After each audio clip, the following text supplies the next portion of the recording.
The Poem of the Man God, the second year of public life. Chapter 141. Instruction to the disciples while going towards Arimathea. 19th of April, 1945. "My Lord, what shall we do with this man?" Peter asks Jesus, pointing at a man whose name is Joseph, and who has been following them since they left Emmaus. Joseph is now listening to the two sons of Alphaeus and to Simon, who are paying particular attention to him. "I have told you, he's coming with us as far as Galilee. And then he will be staying with us. You will see that is what is going to happen." "Is he going to be a disciple too, with that foul story about him?" "Are you a Pharisee too?" "Not me, but I think that Pharisees are too keen on keeping an eye on us." "And they will cause us trouble if they see him with us. That is what you mean. So, we should allow a son of Abraham to be plunged into grief because we are afraid of being annoyed? No, Simon Peter. It is a soul that can be lost or saved, according to how its deep wound is healed." "But are we not your disciples?" Jesus looks at Peter and smiles sweetly. He then says, "One day, many months ago, I said to you, many more will come. The field is vast, very vast. Because of its vastness, the workers will never be sufficient. Also because many, like Jonah, will die working hard. But you will always be my favored ones," concludes Jesus, drawing gloomy Peter close to himself, and his promise cheers the apostle. "So, he is coming with us?" "Yes, until his heart is refreshed. He is deeply disillusioned by all the bitter hatred he has had to endure. He is indeed poisoned." Also, James, John, and Andrew have joined the Master and are listening to him. "You cannot appraise the enormous harm that a man can do to another man by means of his hostile intolerance.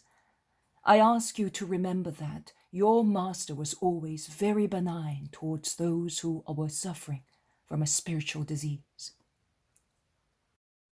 You think that my greatest miracles and my main virtue consists in the curing of bodies. No, my friends. Yes, those of you ahead of us, and you who are behind me, all come here. The road is wide and we can walk in a group." They all gather round Jesus, who continues, "My main deeds, the ones that bear the clearest witness to my nature and my mission, the ones upon which the Father looks with joy, are the healing of hearts, whether they are freed from one or more capital vices, or relieved from grief. Hearts are discouraged by grief when they are convinced that they have been struck and abandoned by God. What is a soul that has lost the certainty of the help of God? It is a thin bear vine crawling in the dust, as it is no longer able to clutch at the idea that was its strength and its joy. It is horrible to live without hope.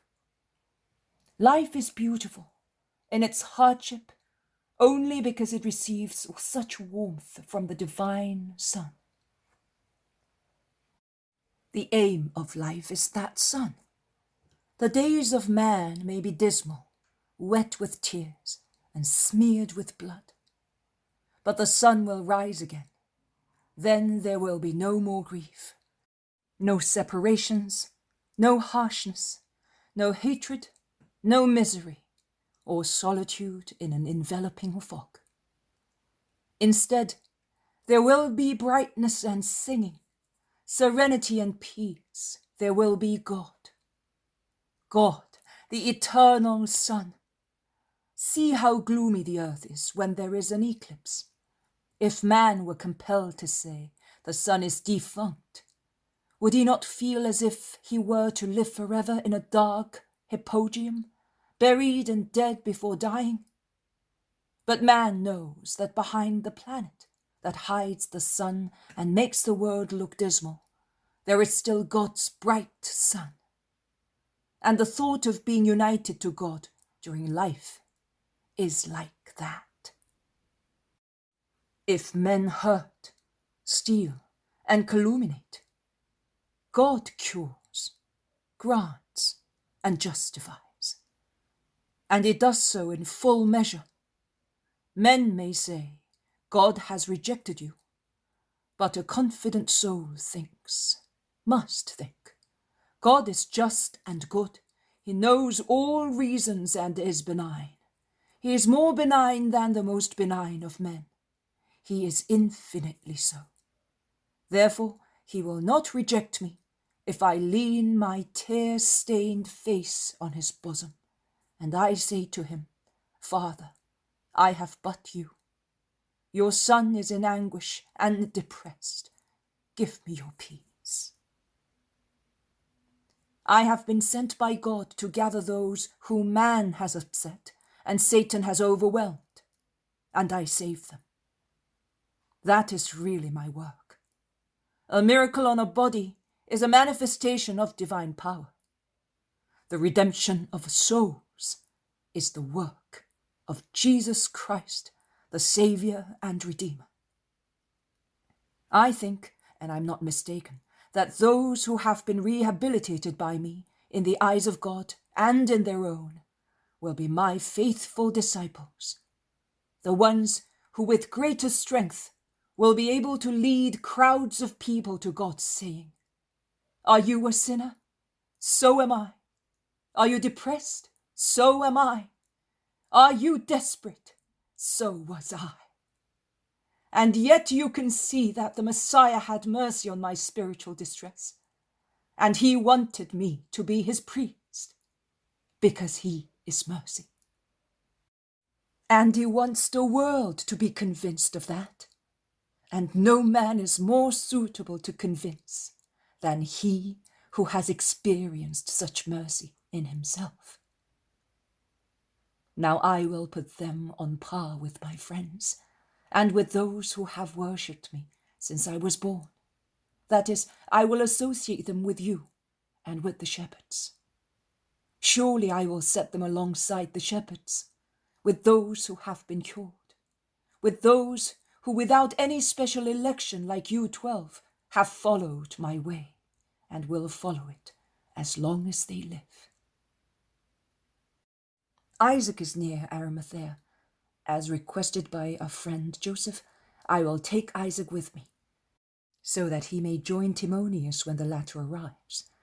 You may join them, Joseph, if you think that there is peace in me and a purpose for a whole life. They will be good brothers to you. Oh, my comfort! It is exactly as you say. My deep wounds, both as a man and as a believer, are being cured very quickly.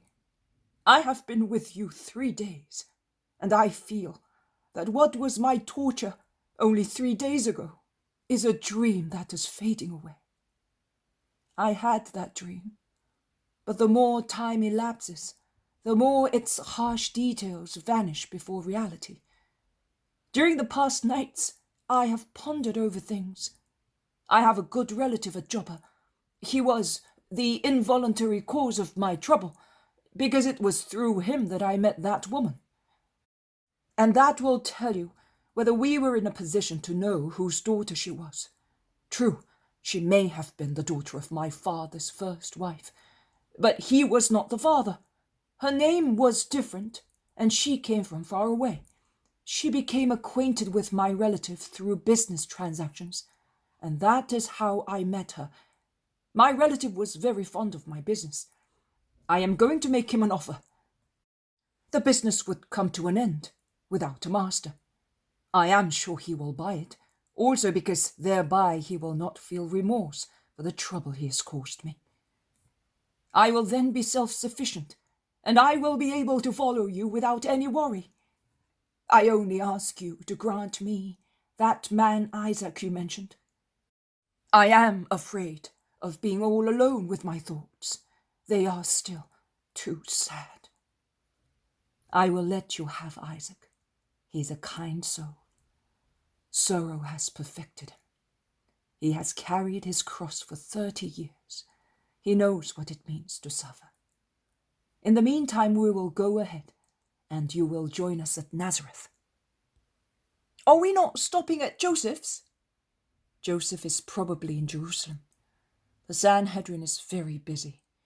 We will find out from Isaac. If he is there, we will take him our peace. If he is not there, we will stop only one night to rest. I am anxious to reach Galilee. There is a mother who is suffering. You must remember that there are people who are keen on distressing her. I want to reassure her.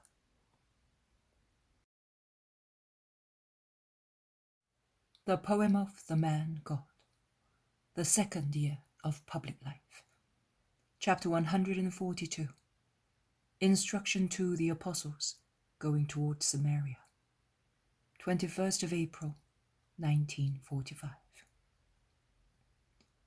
Jesus is with the 12 apostles. The region is still mountainous, but since the road is quite wide, they are all in a group and are speaking among themselves. But now that we are all by ourselves, we can talk about it. Why so much jealousy between the two groups? Asks Philip. Jealousy? It is nothing but pride, replies Judas of Alphaeus.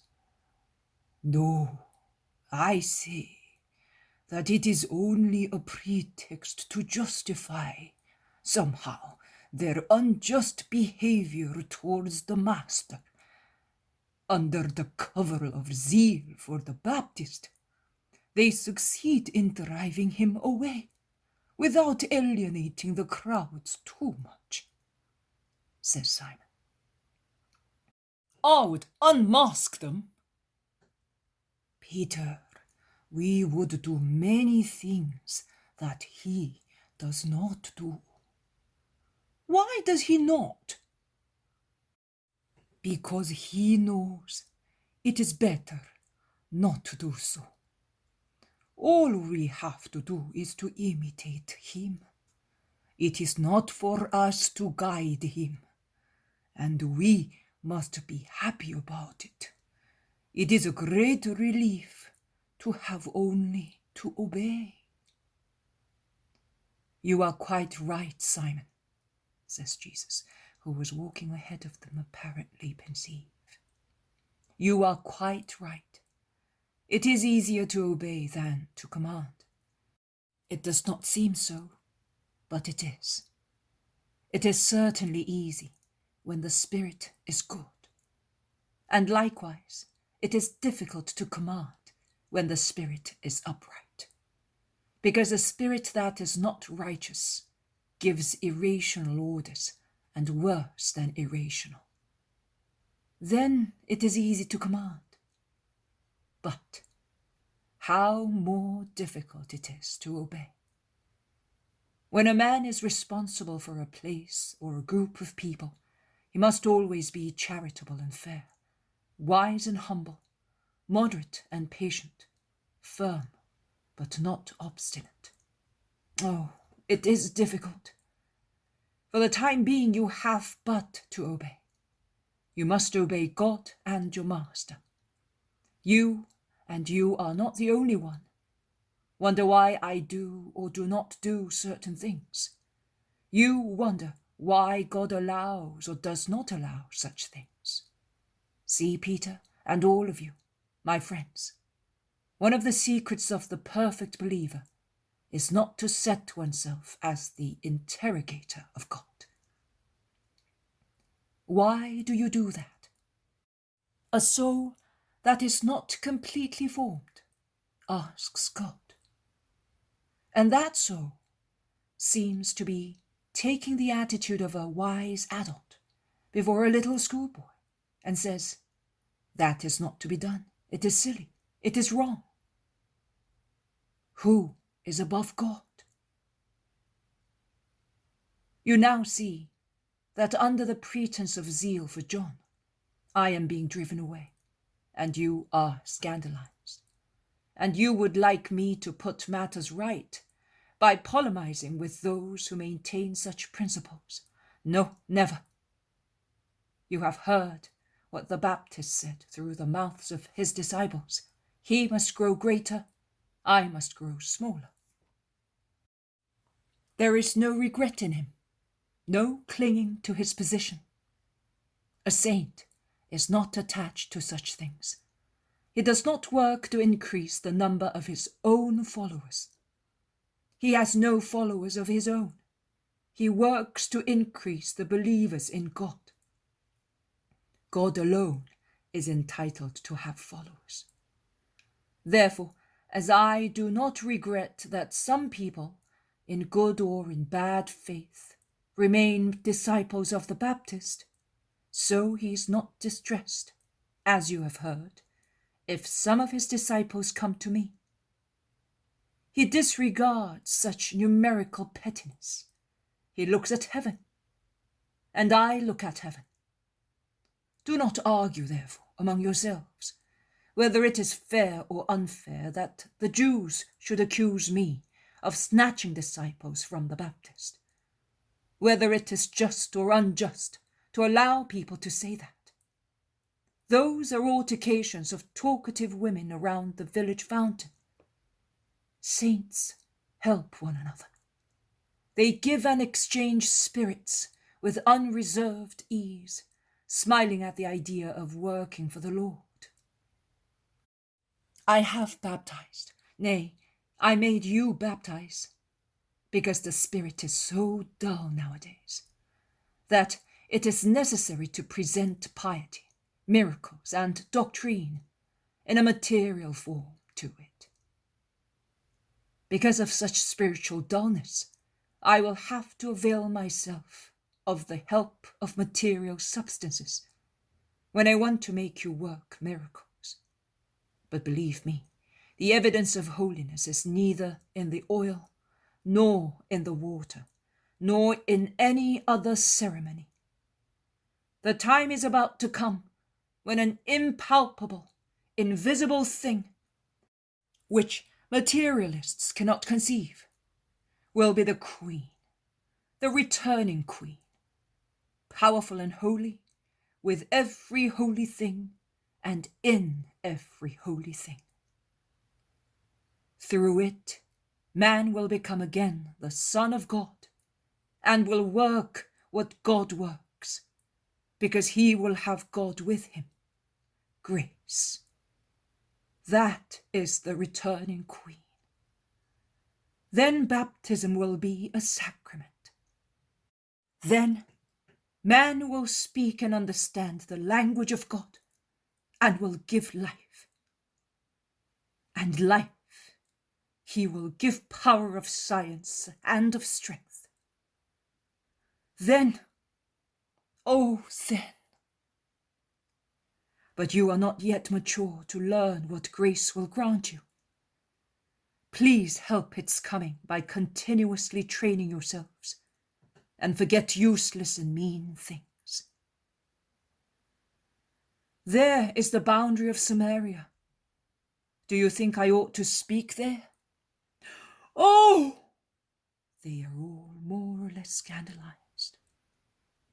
I solemnly tell you that there are Samaritans everywhere, and if I should not speak where there is a Samaritan, I should not speak anywhere. Come, therefore. I will not make any effort to speak, but I will not disdain to speak of God if I am asked. 1 year is over, the second is beginning. It is between the beginning and the end. At the beginning, the Master was still predominant. Now the Saviour is being revealed. The end will see the face of the Redeemer. Let us go. The more a river approaches its estuary, the more it grows. I also am increasing the work of mercy, because the end is approaching. Are we going towards some big river after Galilee? Perhaps to the Nile or the Euphrates? Whisper some of the disciples. Perhaps we're going amongst the Gentiles, reply others. Do not speak among yourselves. We are going towards my end. That is, towards the fulfillment of my mission.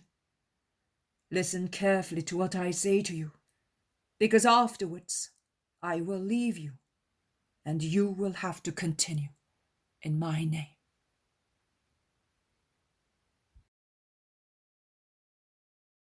The poem of the man God, the second year of public life.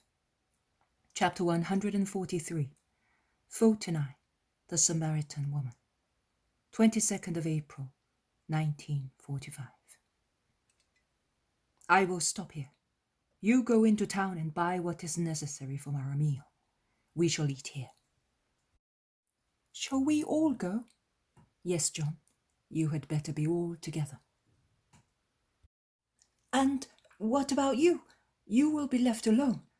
They are Samaritans. They will not be the worst enemies of Christ. Go. I will pray. While waiting for you, I will pray for you and for them. The disciples reluctantly go away, and they turn round 3 or 4 times to look at Jesus, who has sat down on a little wall, exposed to the sun, near the low, broad edge of a well. It is a big well, so wide that it seems a cistern. In summer it is shaded by tall trees, which are now bare. It is not possible to see the water, but the little puddles and ring marks of wet pitchers on the ground near the well are clear signs that water has been drawn. Jesus sits down and meditates in his usual attitude, his elbows resting on his knees, his hands stretched out and joined, his body slightly bent forward and his head lowered. When he feels the mild warmth of the sun, he lets its mantle drop from his head and shoulders and holds it round his waist. He raises his head and smiles at a flight of wrangling sparrows quarrelling over a large crumb of bread, which someone has dropped near the well. But the sparrows fly away when a woman arrives near the well.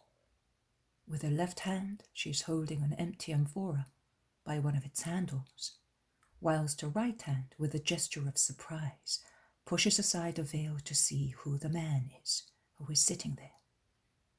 Jesus smiles at the 35-40-year-old woman. She's tall, with a beautiful, strongly marked figure, a Spanish type, we would say. A pale olive complexion, rather thick, bright red lips, dark eyes which are even exceedingly large, very dark eyebrows and hair, visible through her transparent veil. Also, her rather plump features are typically oriental and slightly soft, as is customary with Arab women. Her dress is a multicolored striped robe, which is held very tight around the waist and her plump sides and breasts, and then falls to the ground in a kind of wavy fringe. She's wearing several rings on her rather plump, dark fingers and bracelets on her wrists, which appear under her linen sleeves. Round her neck, she wears a heavy necklace from which some medals are hanging. I should call them amulets, because they are of all shapes. Heavy earrings hang down as far as her neck and shine under her veil.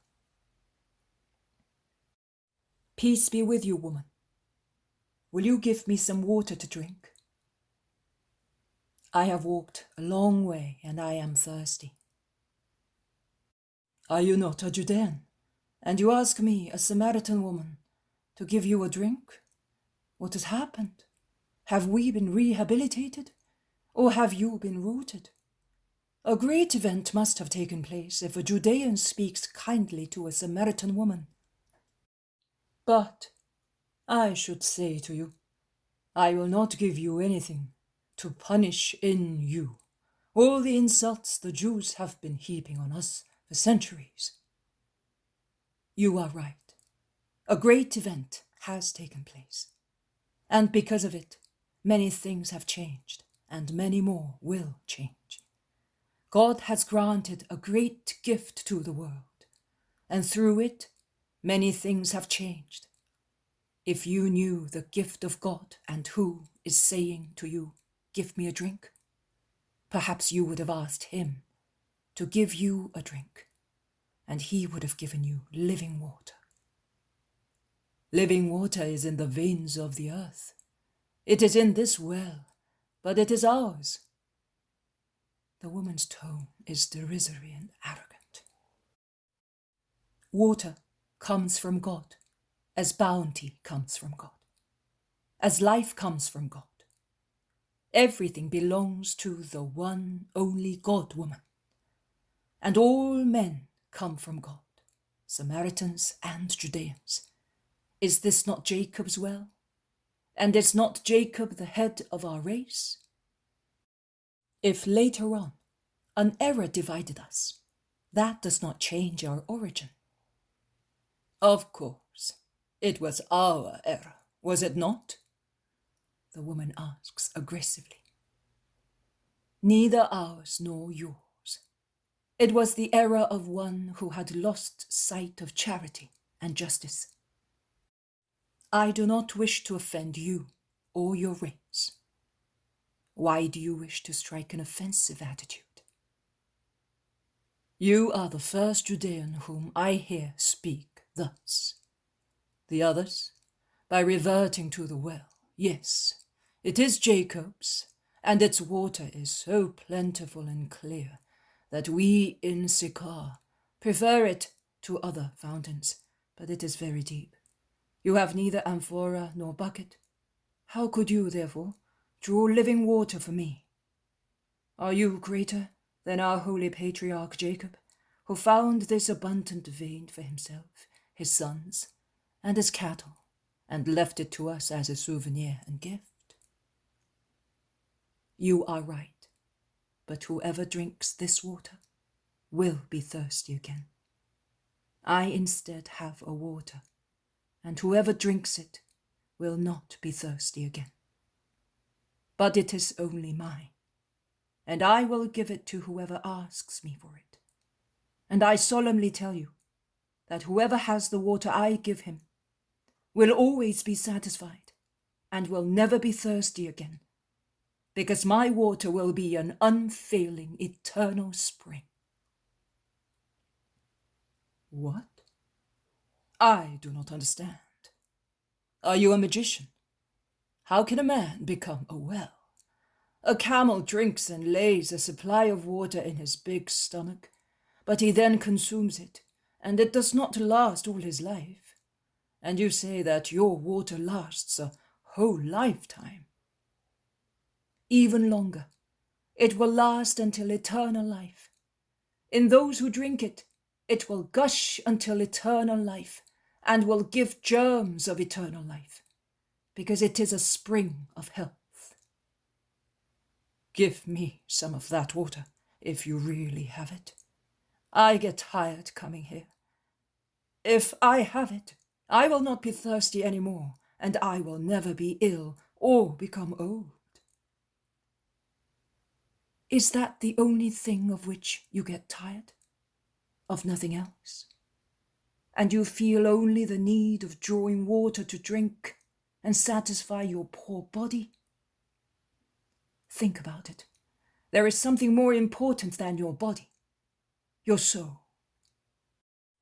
Jacob did not procure only the water of the earth for himself and his sons. He was anxious to be holy and to bestow holiness, the water of God. You call us heathens. If what you say is true, we cannot be holy. The woman's tone is no longer insolent and ironical, and she is submissive and somewhat confused. Also a heathen can be virtuous, and God, who is just, will reward him for the good he has done. It will not be a complete reward, but I can tell you that between a guilty believer and an innocent heathen, God looks at the latter with less severity. And if you know you are such, why do you not come to the true God? What is your name?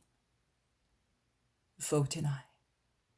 Well, tell me, Photinai, are you sorry that you cannot aspire to holiness because you are a heathen, as you say, or because you are in the haze of an old era, as I say? Yes, I am sorry. Well then, why do you not live at least as a virtuous heathen? Lord. Yes. Can you deny it? Go and call your husband and come back here with him. I have no husband.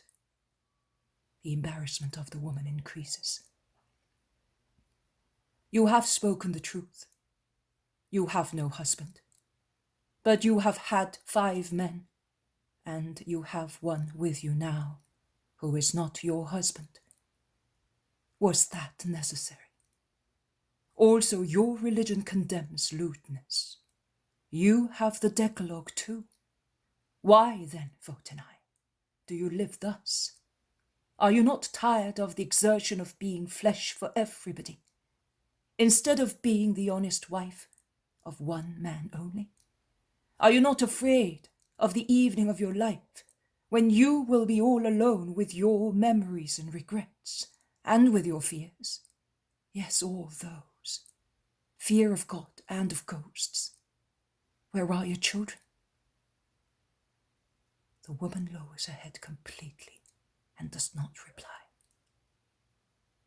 You have none in this world, but their little souls, whom you prevented from seeing the day of their birth, are reproaching you, and they always will. Jewels, beautiful dresses, a splendid house, a bountiful table, but emptiness and tears and interior misery. You are forlorn, Photinai, and only through sincere repentance, through God's forgiveness, and consequently through your children's forgiveness, you can become rich again. Lord, I see that you are a prophet, and I am ashamed. And when you were doing evil things, were you not ashamed of yourself before the Father who is in heaven? Do not weep out of dejection before the man. Come here, Photinai. Come near me. I will speak to you of God. Perhaps you did not know him well, and that is why you have been so faulty. If you had known the true God well, you would not have degraded yourself so much. He would have spoken to you and supported you. Lord, our ancestors have worshipped on this mountain. You say that one must worship only in Jerusalem. But you said that there is only one God. Help me to see what I must do and where. Woman, believe me. Before long, the Father will be worshipped neither on the mountain in Samaria nor in Jerusalem.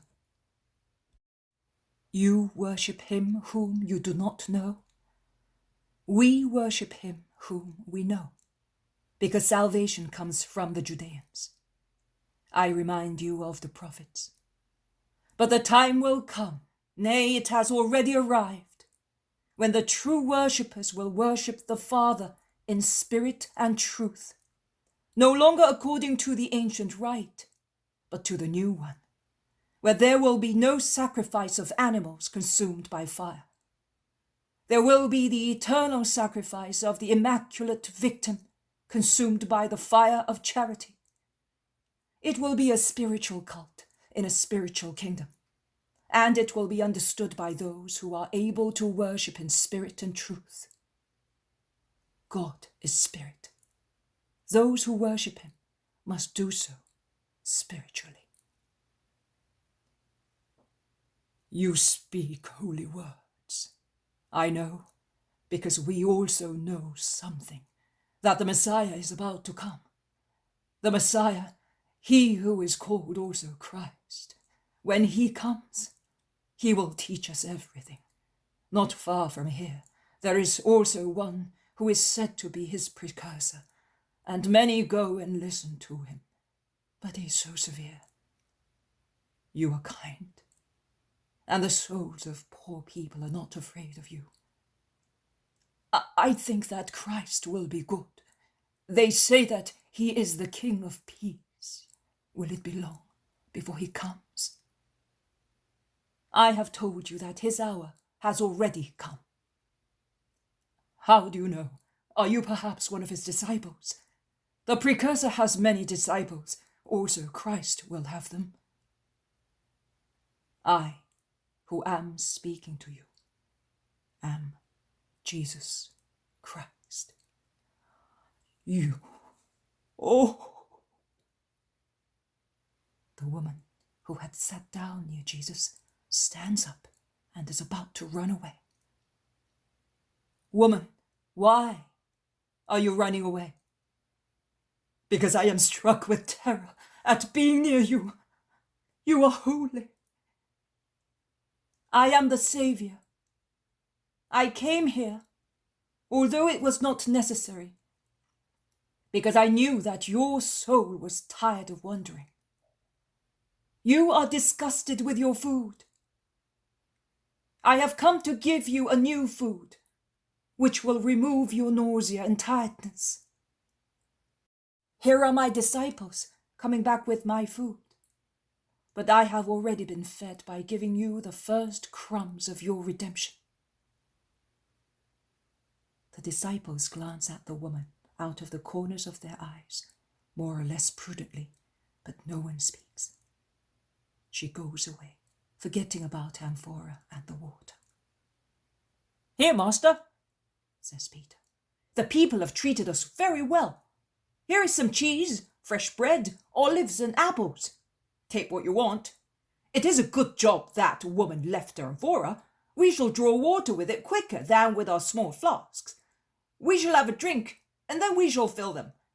And we shall not have to ask the Samaritans for anything else. Neither shall we have to go near the fountains. Are you not eating? I wanted to get some fish for you, but there was none. Perhaps you would have preferred it. You look tired and pale. I have a food which is unknown to you. I will have some of it, and it will restore me considerably. The disciples look at one another inquisitively. Jesus replies to their silent questions. My food is to do the will of him who sent me and to accomplish the work which he wants me to complete. When a sower sows the seed, can he say that he has done everything and thus state that he can reap the harvest? Most certainly not. How much more there is still to be done before he may say, my work is accomplished. And he cannot rest until that moment. Look at these little fields in the bright midday sunshine. Only a month ago, even less than a month ago, the soil was bare and dark because it was wet with rain.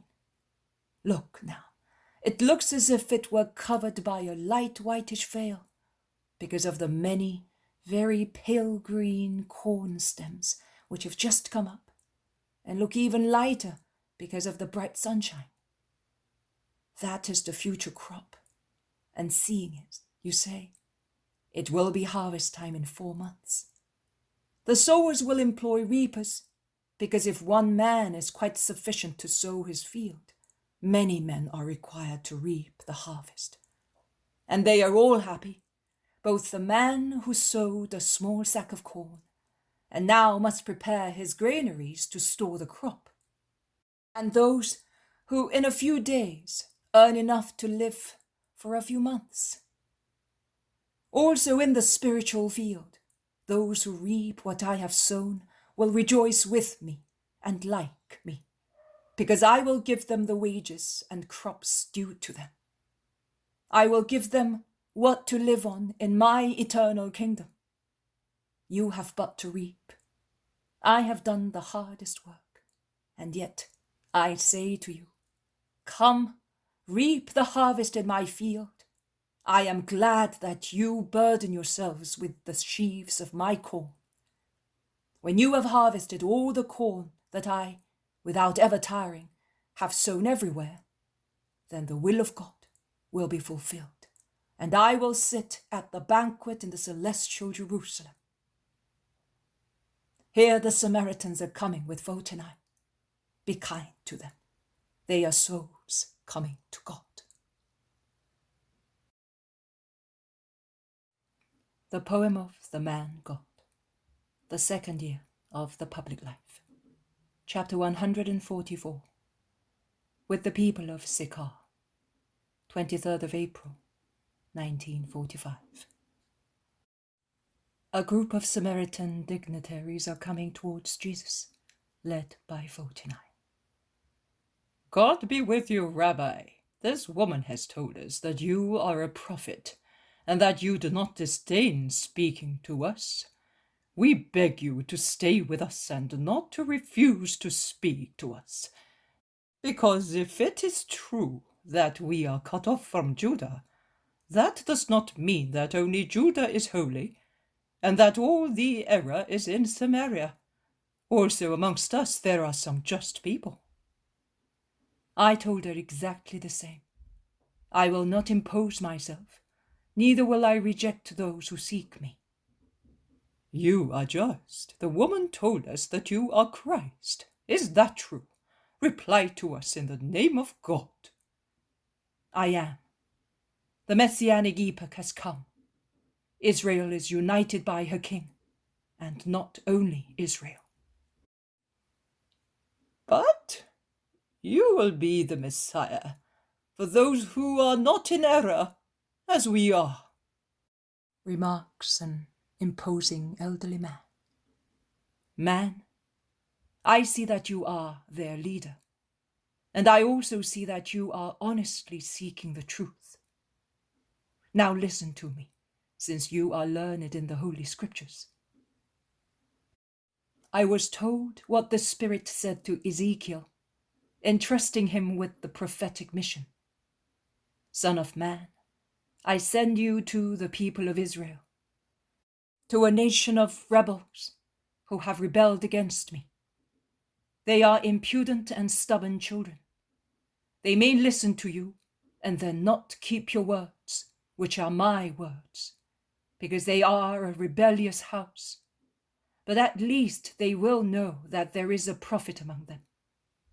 Therefore, be not afraid of them, nor be afraid of their words, because they are unbelieving and rebellious. And you shall speak my words to them, whether they hear or refuse to hear you. Do what I tell you, hear what I say to you, but not rebellious like them. Eat, therefore, whatever food I give you. And I came. I do not flatter myself, and I do not expect to be received as a triumphant victor. But since the will of God is my honey, here I am to fulfill it. And if you wish, I will tell you the words which the Spirit said to me. How can the Eternal Father have thought of us? Because he is love, my children. Not all the rabbis in Judah say so. But that is what the Messiah of the Lord tells you. It is written that the Messiah is to be born of a virgin in Judah. Of whom and where were you born? In Bethlehem Ephrata, of Mary of the house of David, by means of a spiritual conception. I ask you to believe me. Jesus' beautiful voice is a declaration of triumphant joy in proclaiming his mother's virginity. Your face is shining with a bright light. No, It is not possible for you to lie. The faces of the children of darkness are gloomy, and their eyes are grim. You are bright. Your eyes are as bright as the morning star, and your words are true. Please come to Sikar and teach the children of this people. Then you will go away, and we will remember the star that appeared in our sky. Why would you not follow it? How can we? They are talking while walking towards the town. We are cut off. At least that is what they say. But we were born in this faith, and we do not know whether it is right to abandon it. Further, well, I feel I can tell you. After all, we have eyes to see and minds to think. When we pass through your country, on journeys and on business, not everything we see is so holy as to persuade us that God is with you, Judeans, or with you, Galileans. I solemnly tell you that the remainder of Israel will be charged with not persuading and leading you back to God by means of good examples and charity, instead of offending and anathematizing you. How much wisdom there is in you! Have you all heard him? They all nod assent, whispering their admiration. They have in the meantime reached the town, and many people draw near while they walk towards the house. Listen, Rabbi, since you are wise and good, please resolve a doubt of ours. A great deal of our future depends on it. As you are the Messiah, and thus the restorer of David's kingdom, you must be happy to rejoin the severed limb to the body of the state, are you not? I am taking care not so much to reunite the severed parts of what is perishable and transient, as to lead back to God all the souls, and I am happy when I restore the truth to a heart. But express your doubt. Our fathers sinned. Since then, the souls of Samaritans have been disliked by God. What benefit will we receive if we follow good? We will always be like lepers in the eyes of God. Your regret is the eternal dissatisfaction of all schismatics. Once again, I will reply to you with Ezekiel. All souls are mine, says the Lord. The soul of the Father, as well as the soul of the Son. Only the soul that sins shall die. If a man is righteous, if he is not an idolater, if he does not fornicate, or steal, or lend at an interest, if he has mercy both on the body and on the soul of his neighbor, he is righteous in my eyes, and shall live a true life. And further on, if a just man has a rebellious son, shall that son live because his father was a just man? He shall not live. And also, if the son of a sinner is a righteous man, will he die like his father because he is his son? No, he shall live eternal life because he was just. It would not be fair if one had to suffer for the iniquity of another. The soul that has sinned shall die. The soul that has not sinned shall not die. And if he who has sinned is repentant and comes to the justice, behold, he shall have true life too. The Lord God, the one and only God, says, I do not want the death of the sinner, but I want him to repent and live. That is why he sent me, O wandering children, that you may have true life. I am the life. Who believes in me and in him who sent me will have eternal life, even if up to the present moment he was a sinner. Here we are at my house, master. Do you not detest entering it? I detest only sin. Come in then and stay. We shall break our bread together, and then, if it is not a burden to you, you will explain the word of God to us. That word has a different flavor when it is explained by you, and we are tortured by a doubt. We do not feel sure that we are right. Everything would be appeased if you dared to come openly to the truth. May God speak to your hearts. It is getting dark. Tomorrow, at the 3rd hour, I will speak to you at some length, if you wish so. Go now with the mercy which is close to you. The poem of the man God. The 2nd year of the public life. Chapter 145. Evangelization at Sychar. 24th of April, 1945. Jesus is speaking to a large crowd in the center of a square. He has climbed on a stone bench near the fountain. The crowds are around him. Also the 12 are around him. Their faces are dismayed or annoyed, or they clearly show disgust at certain contacts. Bartholomew and the Iscariot, in particular, clearly show their embarrassment, and to be as far as possible from the Samaritans, the Iscariot is sitting astride the branch of a tree as if he wanted to dominate the scene, while Bartholomew is leaning against a door in a corner of the square. The prejudice is evident and clearly visible in all of them. Jesus, on the contrary, has not changed his usual attitude in the least. Nay, I would say that he is endeavouring to prevent his majesty from frightening the people, and at the same time he tries to let it shine to remove all doubts. He caresses 2 or 3 little ones and asks them their names. He takes an interest in an old man to whom he gives alms himself. He replies to 2 or 3 questions which are put to him on private matters, not on general problems. The first one is the request of a father whose daughter had eloped and is now begging to be forgiven. Forgive her at once. But I suffered because of her, master, and I still suffer. In less than a year, I have grown 10 years older.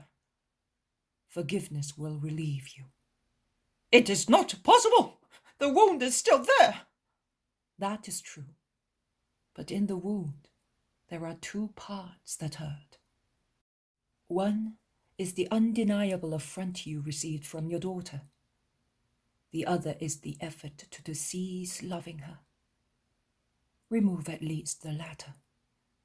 Forgiveness, which is the highest form of love, will remove it. You must consider, poor father, that your daughter was born of you and is always entitled to your love. If you knew that she was suffering from a physical disease and that she would die, unless you cured her yourself, would you let her die? Most certainly not. Consider then that you, with your forgiveness, can put an end to her trouble and bring her back to her wholesome instinct. Because you must realize that she was overwhelmed by the basest material instinct. So, you would advise me to forgive her? You must. How will I be able to see her move about the house and not curse her for what she has done? In that case, you would not forgive her. Your forgiveness must not consist in opening once again the door of your house to her, but in reopening your heart. Be good, man. What? Shall we not have for our own child the patience we have for a restless steer? A woman instead asks Jesus whether she ought to marry her brother-in-law to give a father to her little orphans. Do you think he will be a real father to them? Yes, master, I do. They are 3 boys. It takes a man to guide them. Marry him then, and be a faithful wife to him, as you were to your first husband. The 3rd man asks him whether he will be doing the right thing or not by accepting an invitation to go to Antioch. Man, why do you want to go there? Because I have not enough means here for myself and my large family. I met a Gentile who would employ me because he saw how skillful I am in my work, and he would take on also my sons. But I would not like. The scruple of a Samaritan may seem strange to you, but there it is. I would not like to lose our faith. That man, is a heathen. So? Nothing contaminates unless one wants to be contaminated. Go to Antioch and be of the true God. He will guide you, and you will be the benefactor of your master, who will acquire the knowledge of God through your honesty. He then begins speaking to the crowd. I have heard many of you, and I have perceived that each of your hearts is rent by a secret sorrow, a grief, of which you are not even aware. Your sorrow has been accumulating for centuries, and neither the reasons expressed by you, nor the insults hurled at you can dissolve it. On the contrary, it becomes deeper and deeper, and weighs like snow that becomes ice. I am not one of you, neither am I one of those who accuse you. I am justice and wisdom. And once again, I will quote Ezekiel to solve your case. He speaks of Samaria and Jerusalem in a prophetical style, and he says that they are daughters of one mother, and calls them Ohola and Oholibah. The first to fall into idolatry was the former, whose name is Ohola, because she was already deprived of the spiritual help from union with the Father of heaven. Union with God is always salvation. She changed true wealth, true power, true wisdom with the poor wealth, power, and wisdom of one who was inferior to God, who was even lower than she was. And she was seduced to such an extent as to become the slave of the way of living of her seducer. She wanted to be strong, and instead became weak. She wanted to be superior, and became inferior. She became insane because she was imprudent. It is not easy for one to get rid of an infection when one has imprudently become infected by it. You may say, inferior? No, we were great. Yes, you were great, but how? At what cost? You know. How many people, also amongst women, become rich at the dreadful cost of their honor? They achieve something that may come to an end. They lose something that never ends, their reputation.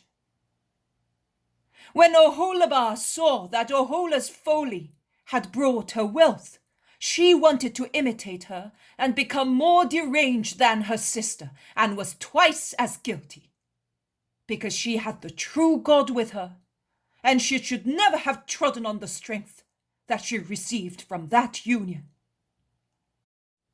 And a terrible severe punishment was inflicted on the twice crazy fornicatrix Oholibah, and a more severe punishment will be imposed.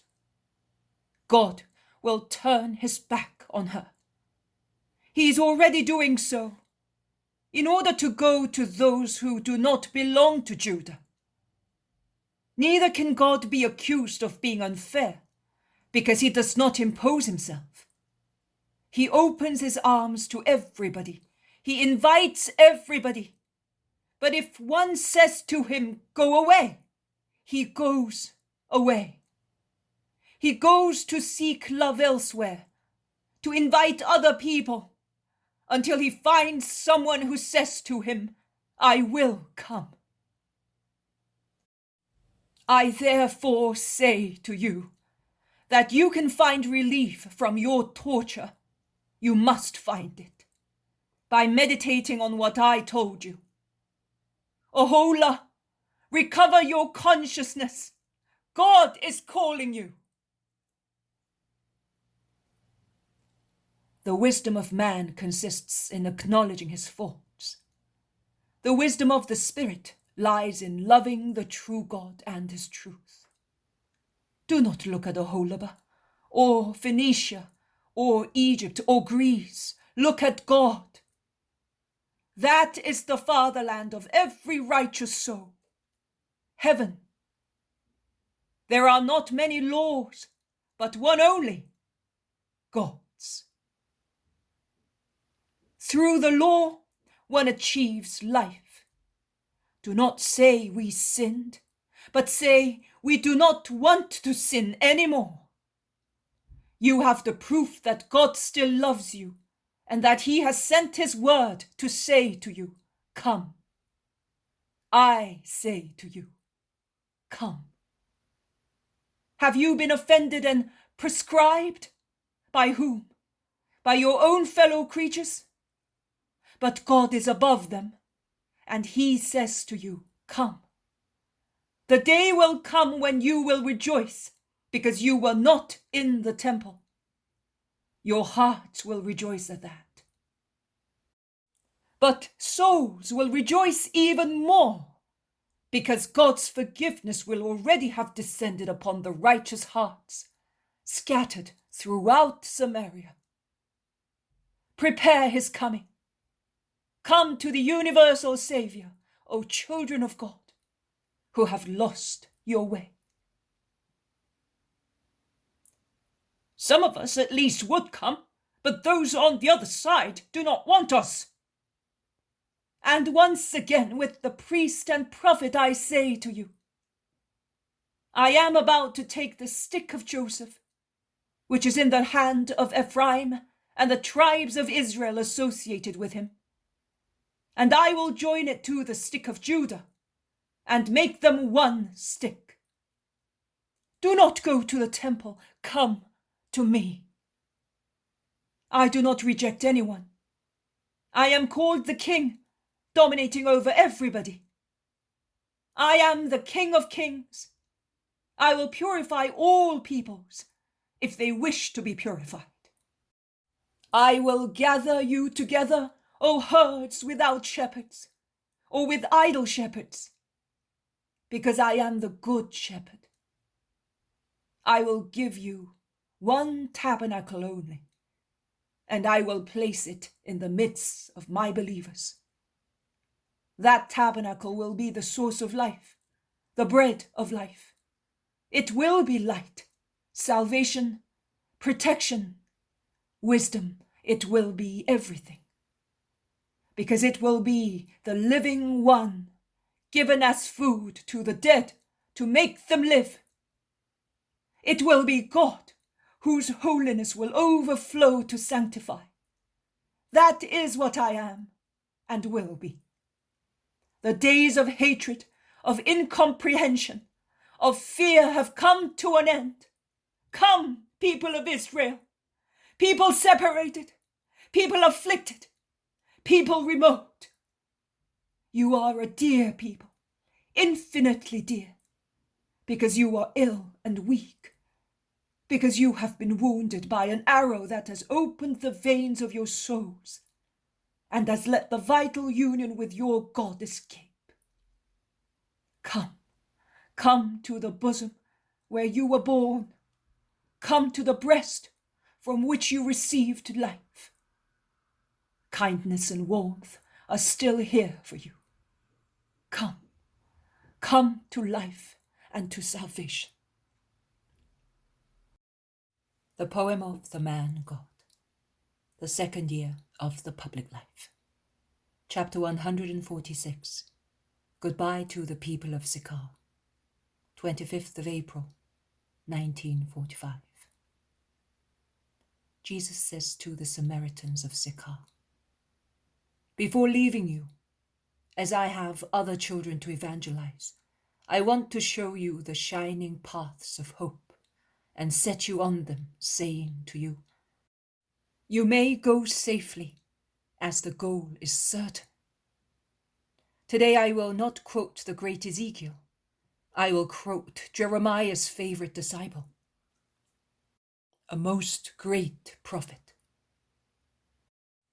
Baruch speaks for you. Oh, he really takes your souls and speaks on behalf of them all to the sublime God who is in heaven. Your souls. I do not mean only the souls of the Samaritans, but all your souls. Oh, families of the chosen people who have fallen into manifold sins. And he takes also your souls, O Gentile peoples, who feel there is an unknown God among the many gods you worship. A God whom your souls perceive to be the only true God, and whom your dullness prevents you from seeking and knowing, as your souls would wish. At least a moral law was given to you, O Gentiles and idolaters, because you are men, and man has in himself an essence that comes from God, and its name is Spirit, which always speaks of and suggests nobility and urges to holy things in life. And you have compelled it to become the slave of your vicious flesh, infringing the human moral law that you had, thus becoming sinners, also from a human point of view, and you lowered the concept of your faith and yourselves to a level of brutality that makes you inferior to animals. And yet, listen, you all listen. The deeper your knowledge of the moral supernatural law given to you by the true God, the more you will understand and consequently act accordingly. He prays, and this is the prayer that is to be said by your hearts, humiliated by a noble humility, which is not degradation or pusillanimity, but an exact knowledge of one's miserable conditions, as well as a holy desire to find means of improving them spiritually. Baruch thus prays, "Look down, Lord, from your holy dwelling place. Take heed of us and listen. Look at us, Lord, and consider. The dead down in Sheol, whose breath has been taken from their bodies, are not the ones to give glory and due observance to the Lord.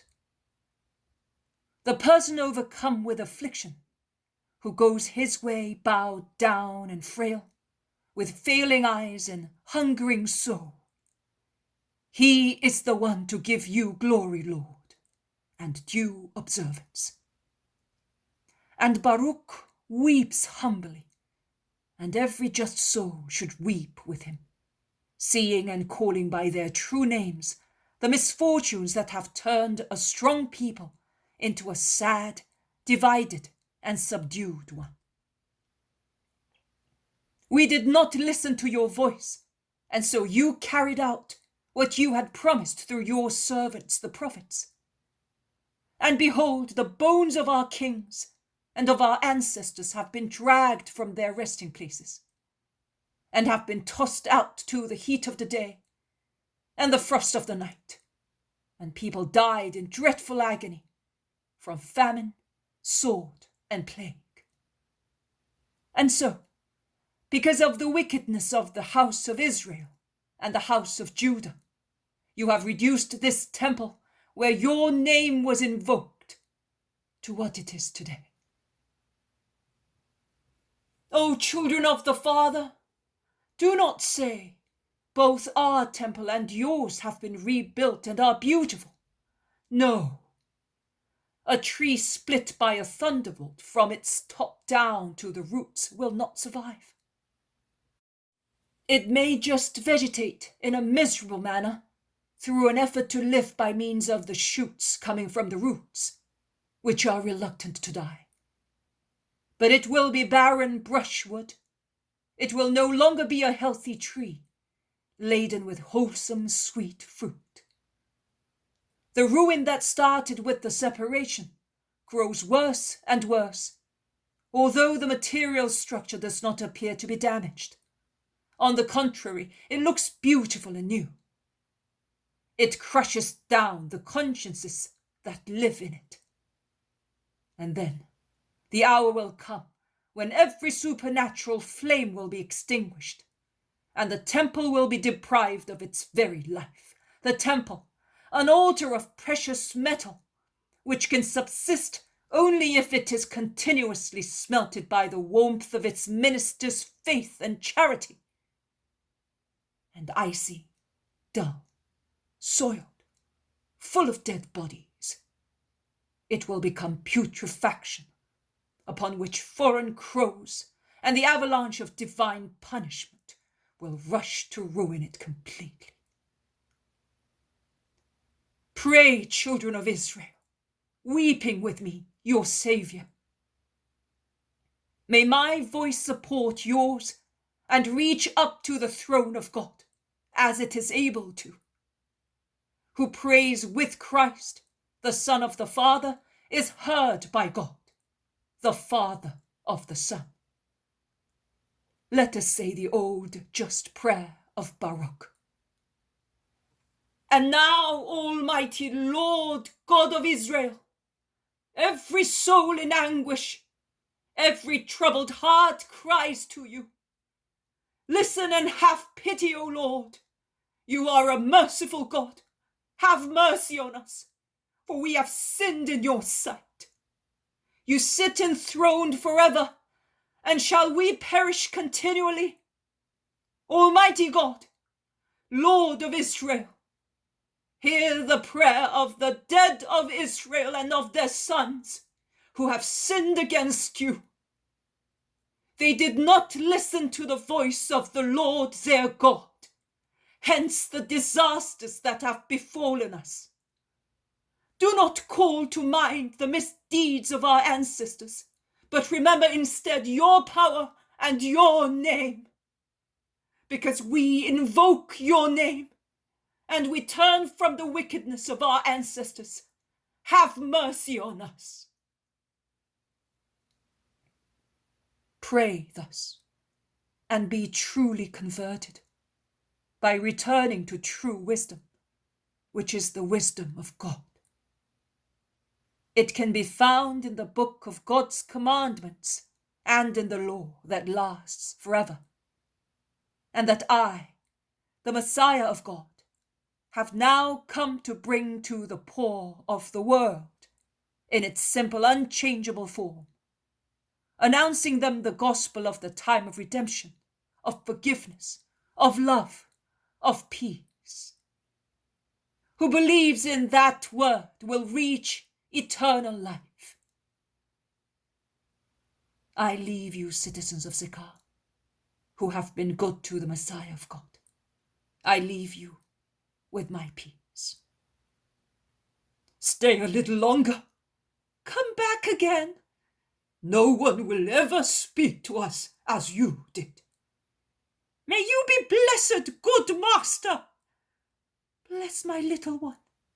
Pray for me, since you are a saint. Allow me to keep one of your fringes as a blessing. Remember Abel, and me, Timothy, and me, Joray. I will remember all of you. Peace be with you. They go with him for a few hundred yards out of town, and then they slowly go back.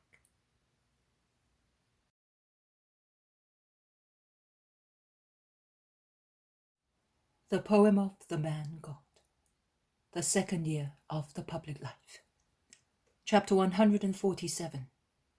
Instruction to the Apostles and the miracle of the woman of Sychar. 26th of April, 1945. Jesus is walking ahead of the apostles alone, close to a hedge of prickly cactus, the leaves of which are shining in the sun and seem to be deriding all the other bare plants. One can see on them a few surviving fruits which age has coloured brick red, and an odd early flower, pleasantly bright in its yellow cinnabar hue. Behind him, the apostles are whispering to one another, and I get the impression that they are not really speaking in praise of the Master.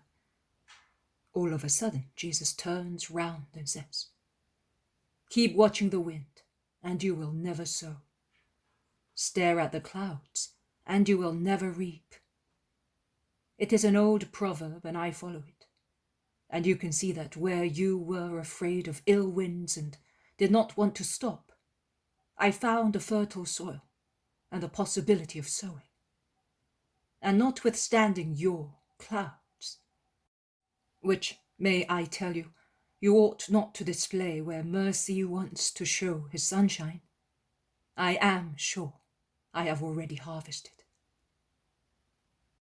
However, no one asked you for a miracle. Their faith in you is very odd. And do you think, Thomas, that faith is evidenced only by requesting miracles? You are wrong.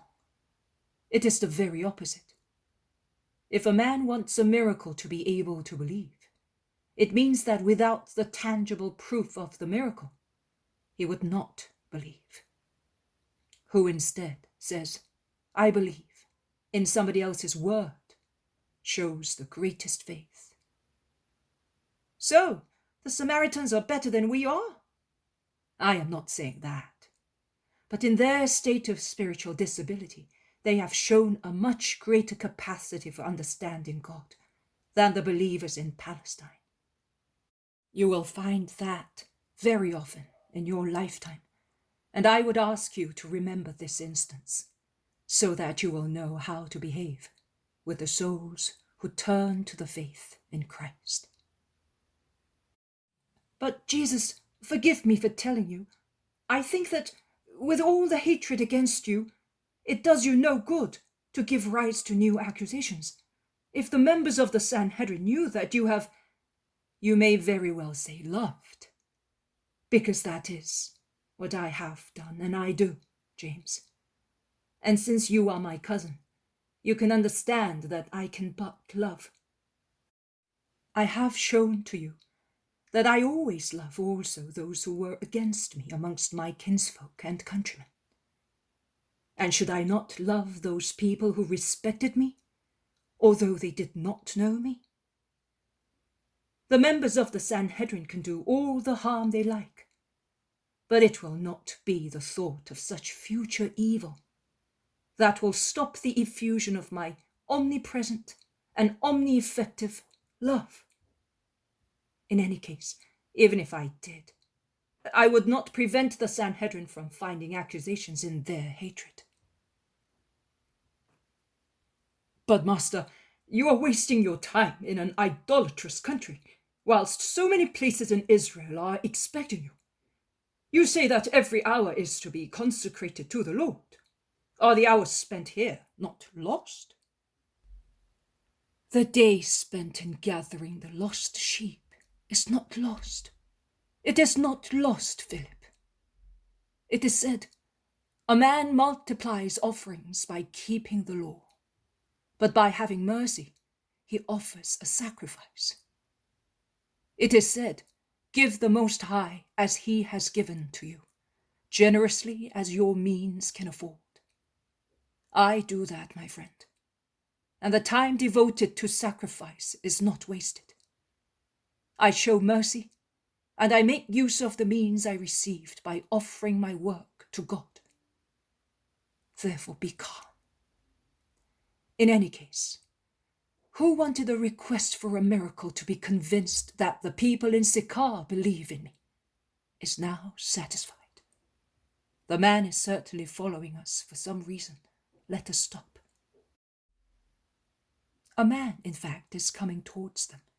He seems to be bent under a large bundle that he is carrying on his shoulders. When he sees the group stop, he stops too. He wants to harm us. He stopped because he saw that we noticed him. Oh, they are Samaritans.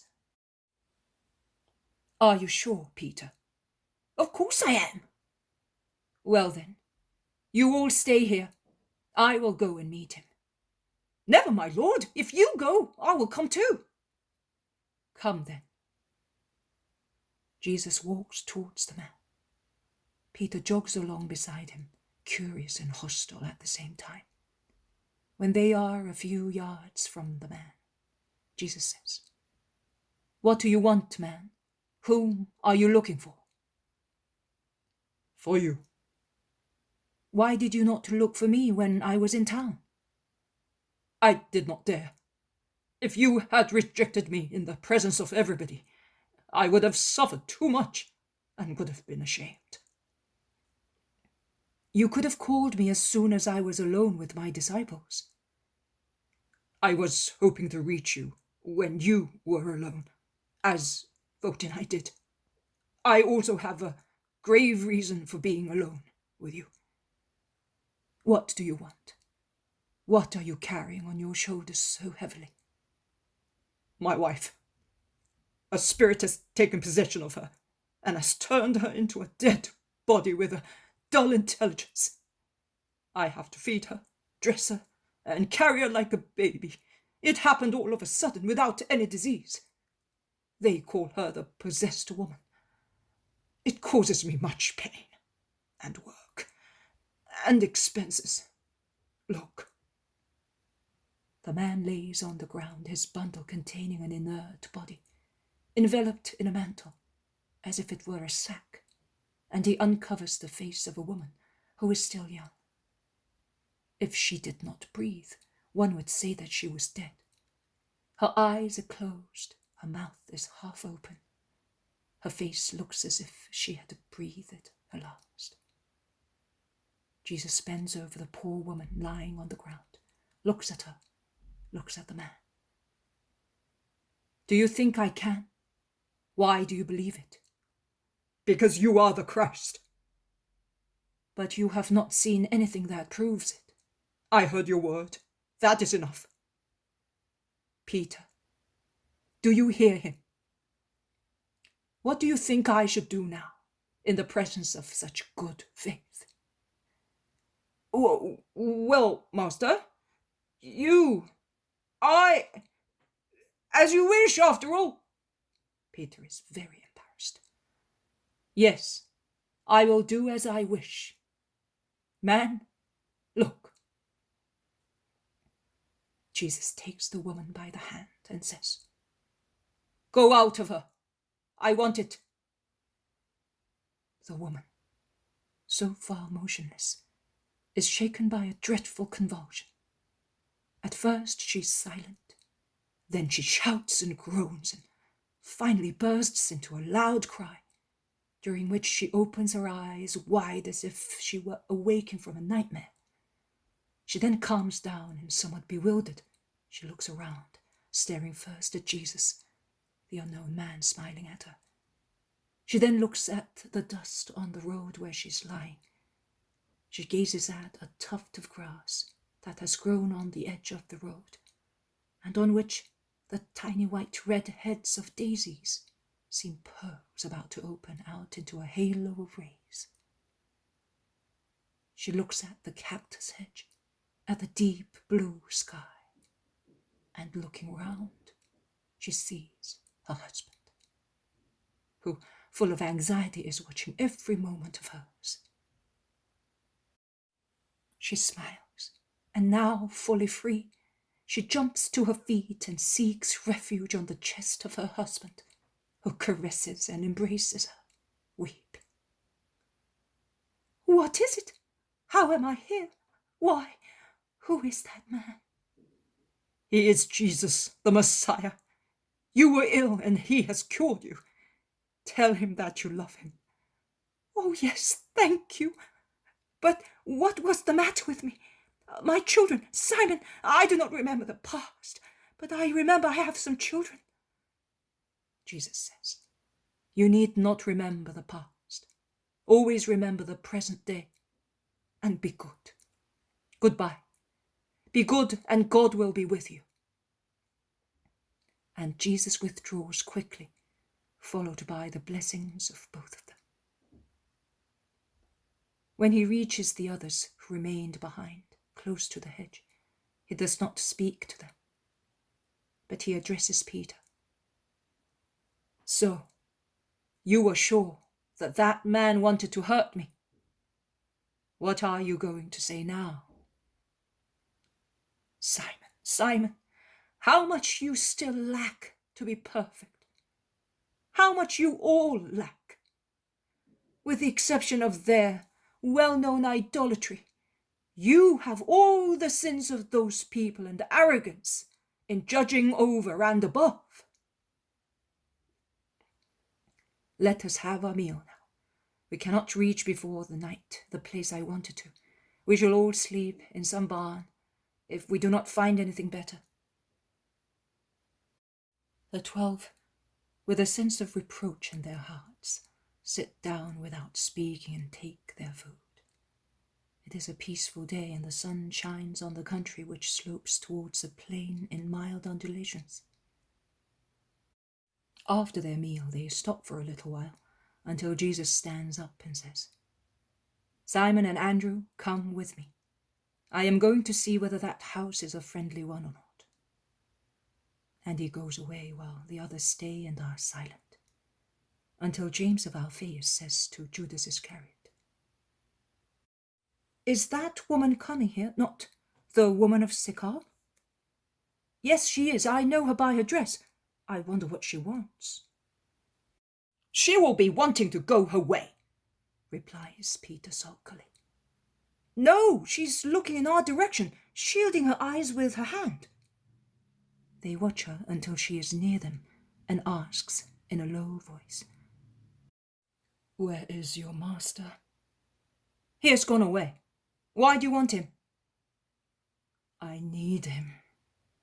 He does not waste his time with women, replies Peter curtly. I know, he doesn't with women, but I am the soul of a woman who needs him. Leave her alone, suggests Judas of Alphaeus, and he replies to Photinai, Wait, he will soon be back. The woman withdraws to a little corner where the road bends, and she remains still and silent, while no one pays attention to her. Jesus is soon back, and Peter says, Here is the master. Tell him what you want and be quick. The woman does not even reply to him, but goes towards Jesus and kneels down at his feet. She is silent. Photinai, what do you want from me? Your help, my lord. I am so weak, and I do not want to sin any more. I have already told the man, but now that I am no longer a sinner, I know nothing. I do not know what good is. What shall I do? Please tell me. I am mud, but your feet tread on the road to go towards souls. Trample on my mud, but come to my soul with your advice. She's weeping. You cannot follow me, a lonely woman as you are. But if you really do not want to sin any more, and you want to learn how not to sin, then go back to your house with a repentant mind and wait. The day will come when amongst many more women who have also been redeemed, you will be able to be near your Redeemer and learn the science of goodness. Go. Be not afraid. Persevere in your present will not to sin. Goodbye.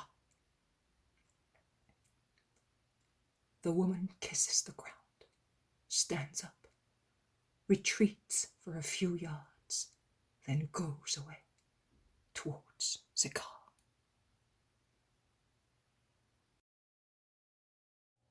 The poem of the man God, the second year of the public life.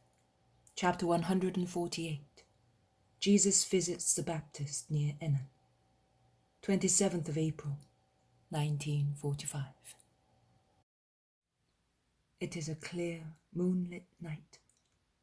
So clear that the ground appears in all its details, and the fields, covered with corn which has just come up, look like green silver plush carpets, on which the country paths seem dark stripes, watched over by the tree trunks that are white on the moonlit side and completely dark on the other.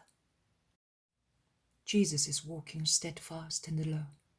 He proceeds very fast along his way until he reaches a stream that is flowing down, gurgling towards the plain in the northeast direction. He goes upstream as far as a lonely spot near a woody slope. He moves to one side, climbs up a steep path, and arrives at a natural cave on the side of the hill. He goes in and bends over a body that is lying on the ground and can be seen only indistinctly in the moonlight, which shines on the path outside but does not illuminate the cave. He calls him. John. The man awakes and sits up, still drowsy, but he soon realizes who is calling him and jumps to his feet, then prostrates himself, saying, "How is it that my Lord came to me?" "To make your heart and mine happy. You wanted me, John. Here I am. Get up. Let us go out into the moonlight and sit and talk on the rock near the grotto." John obeys, gets up and goes out. But when Jesus sits down, he kneels down in front of Christ. He's wearing a sheepskin, which hardly covers his very lean body, and he pushes back his long, dishevelled hair, which has fallen over his eyes, to see the Son of God better. The contrast between them is very strong. Jesus is pale and fair-headed.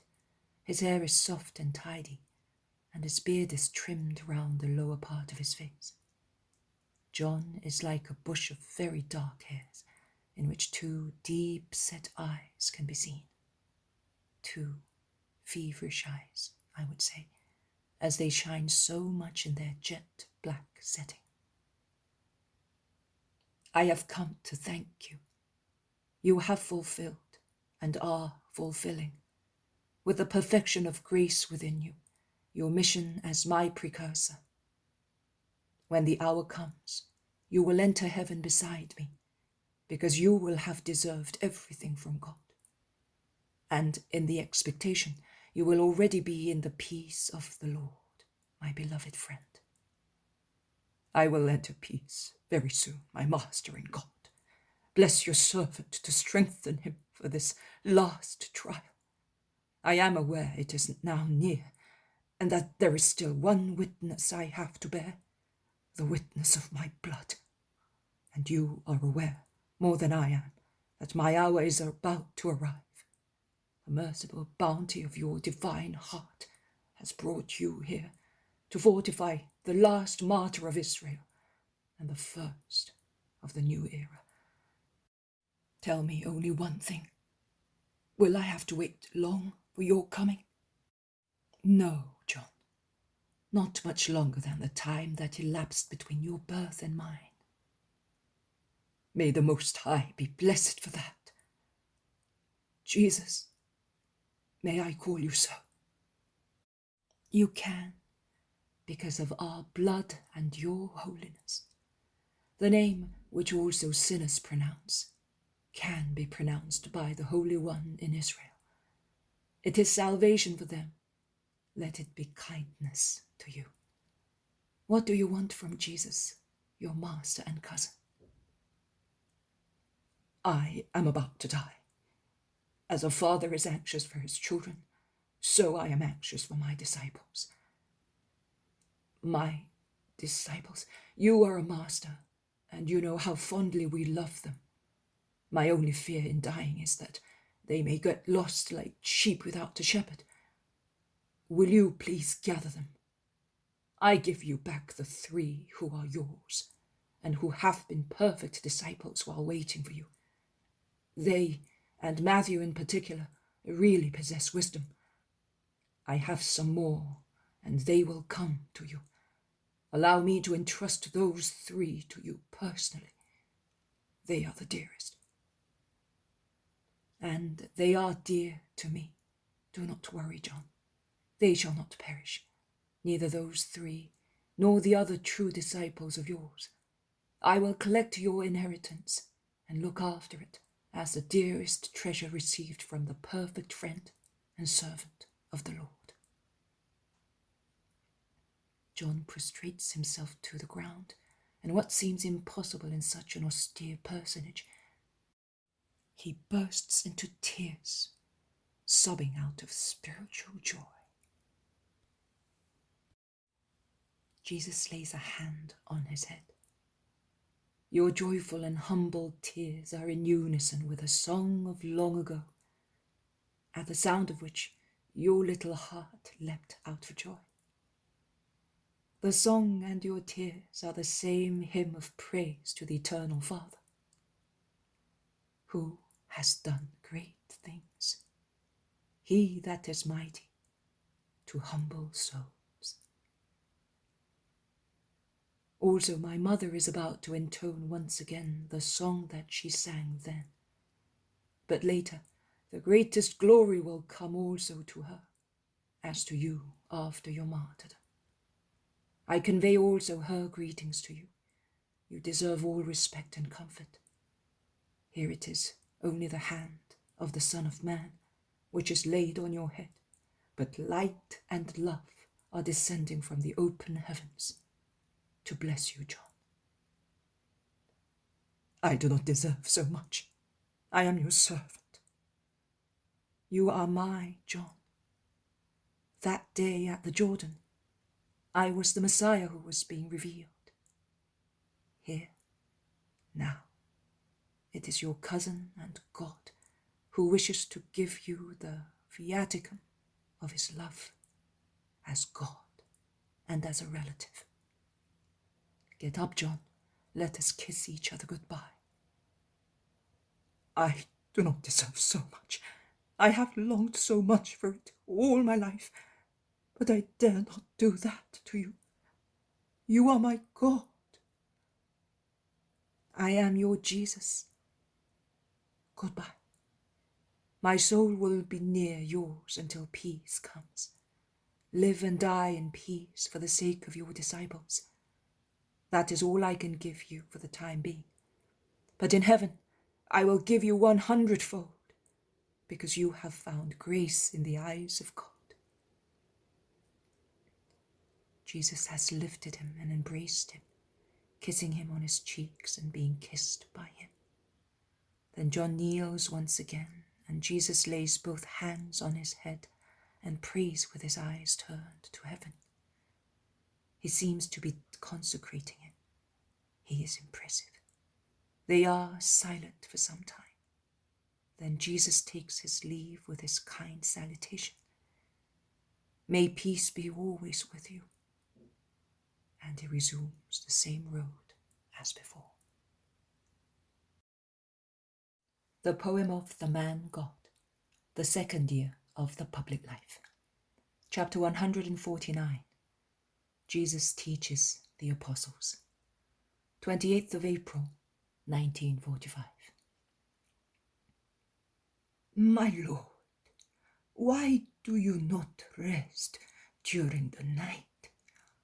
Last night I got up and did not find you.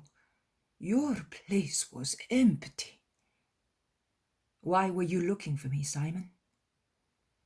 I wanted to give you my mantle. I was afraid you might feel cold in the limpid but very cold night. And were you not cold?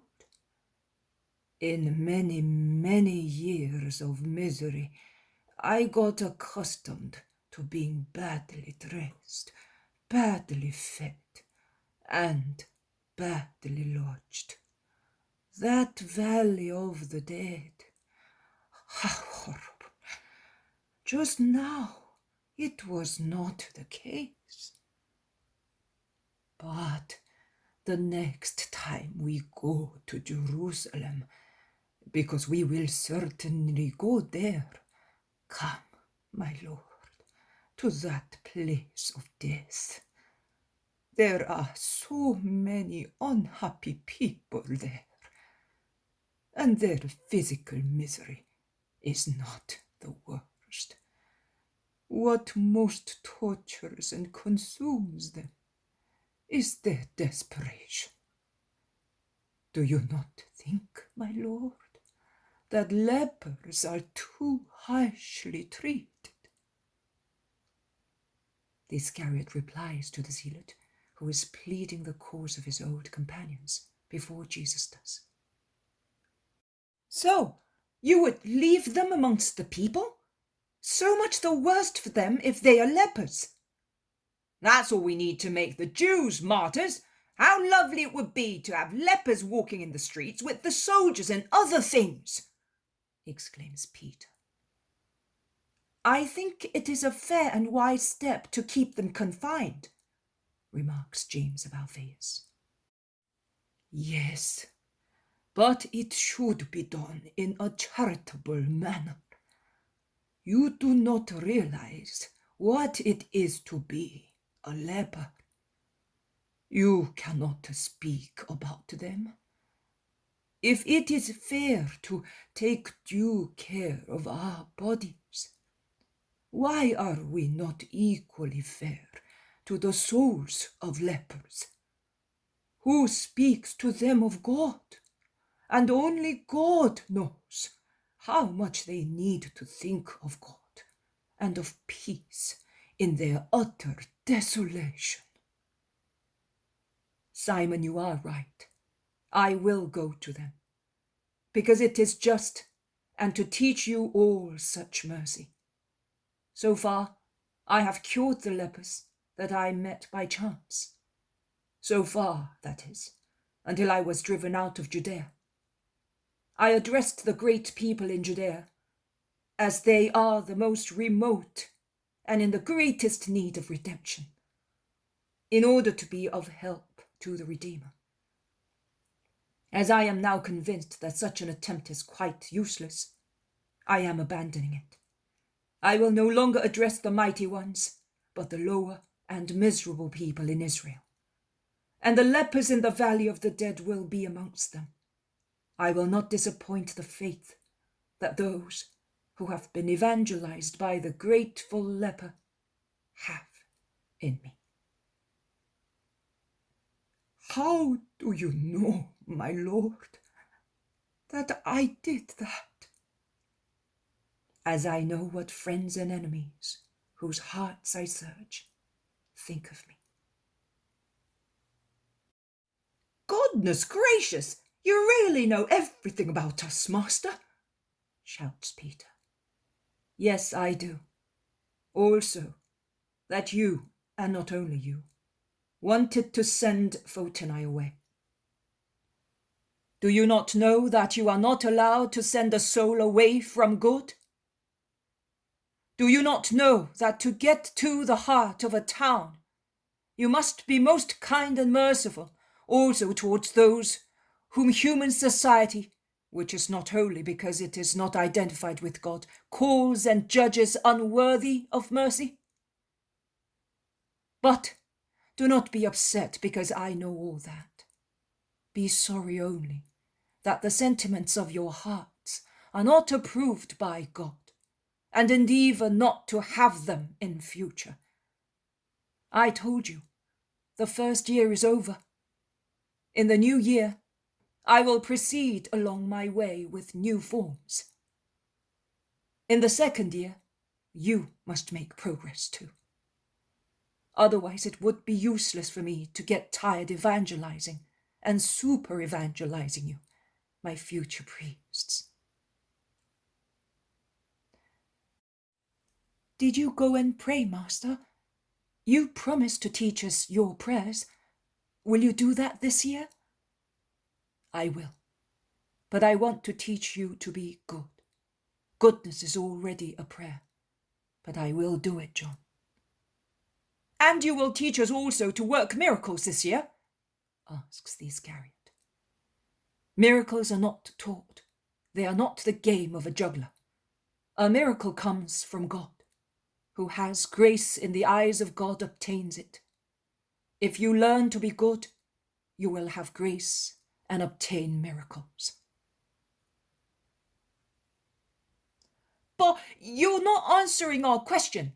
Simon asked you and John asked you, but you have not told us where you went last night. It could be dangerous to go out alone in a heathen country.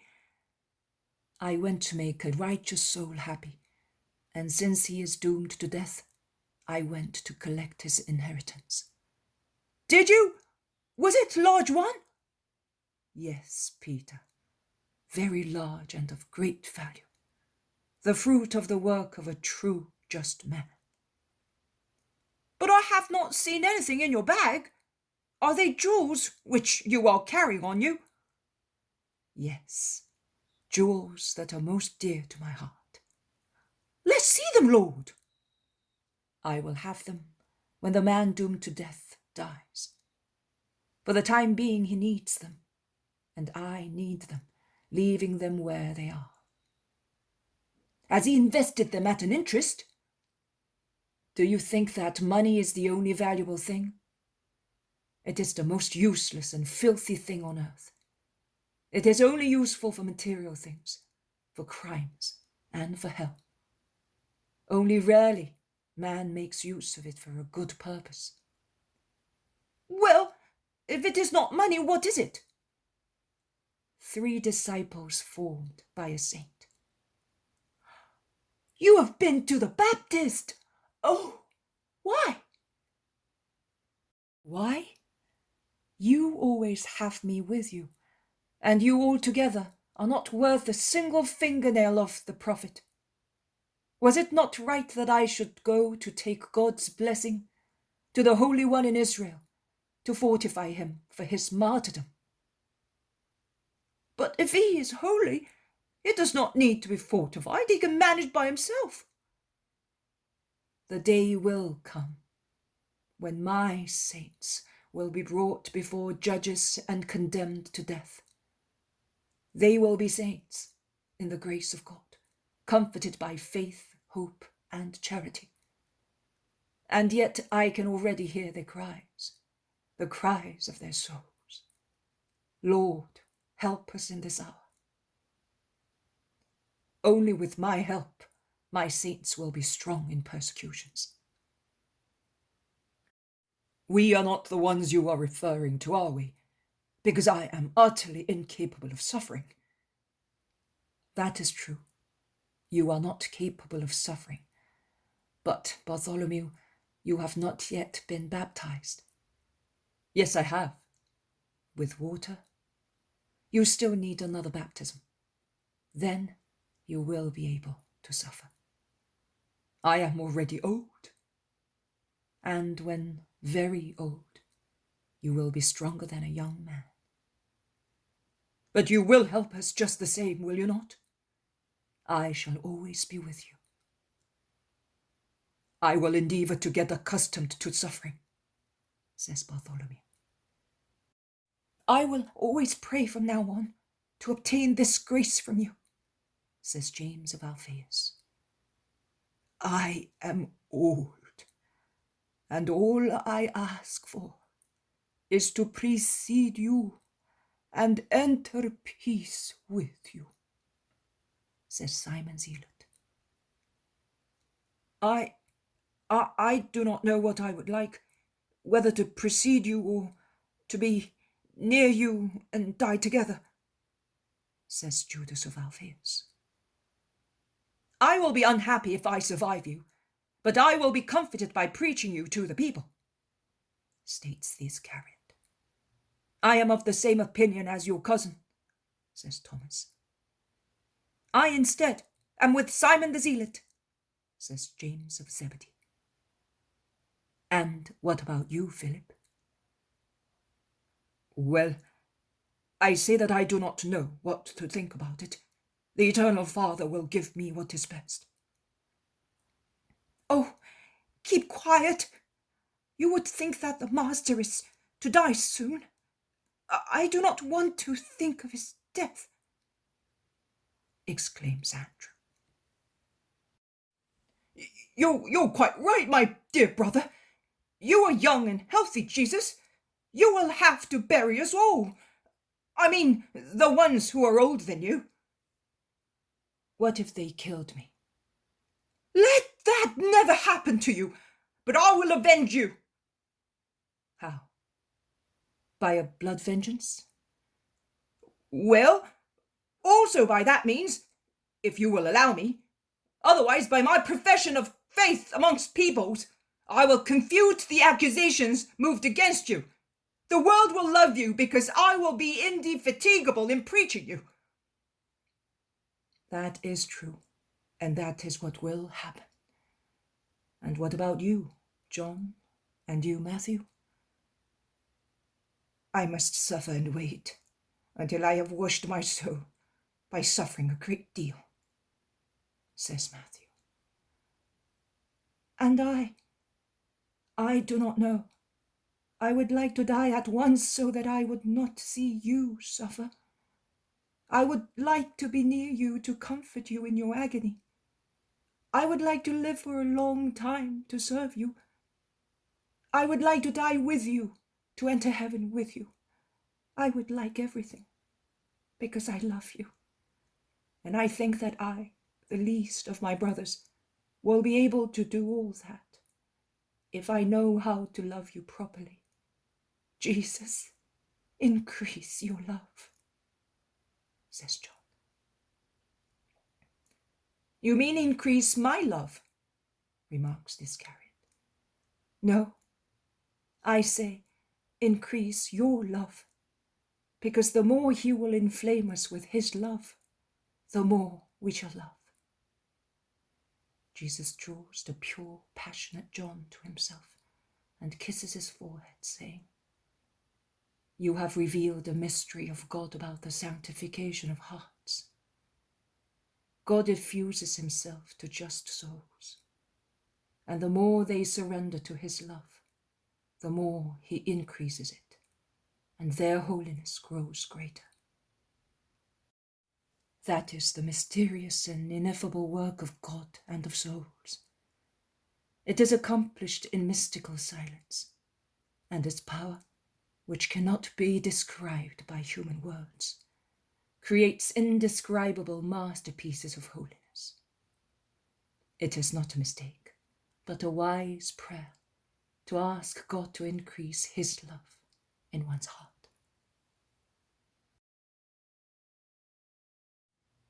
The poem of the man God, the second year of the public life.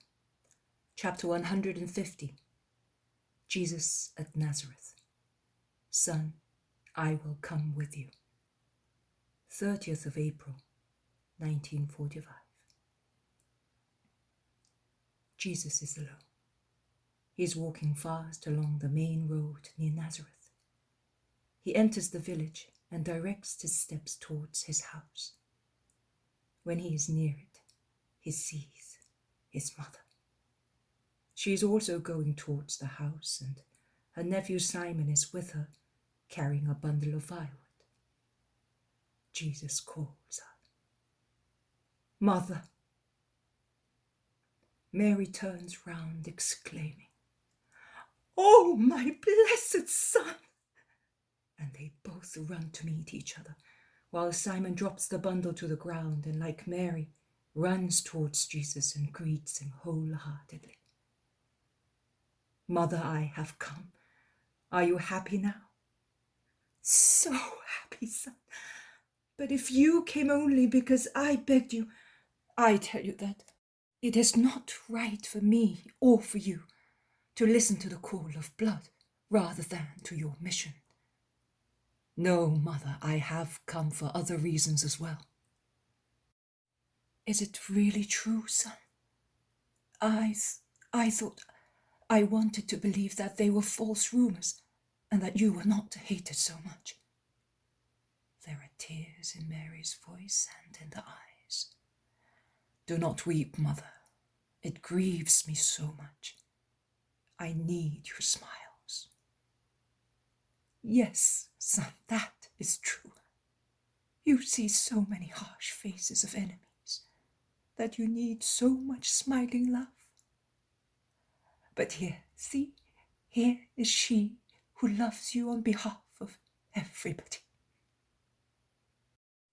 Mary is leaning lightly on her son, who embraces her shoulders, and while walking slowly towards the house, she endeavours to smile, to expel all grief from Jesus' heart. Simon has picked up his bundle and is walking beside Jesus. You are pale, mother. Have they grieved you so much? Have you not been well? Have you tired yourself excessively? No, son, no one has grieved me. My only sorrow is that you are far from me, and they do not love you. Here everybody is good to me. I will not even mention Mary and Alphaeus.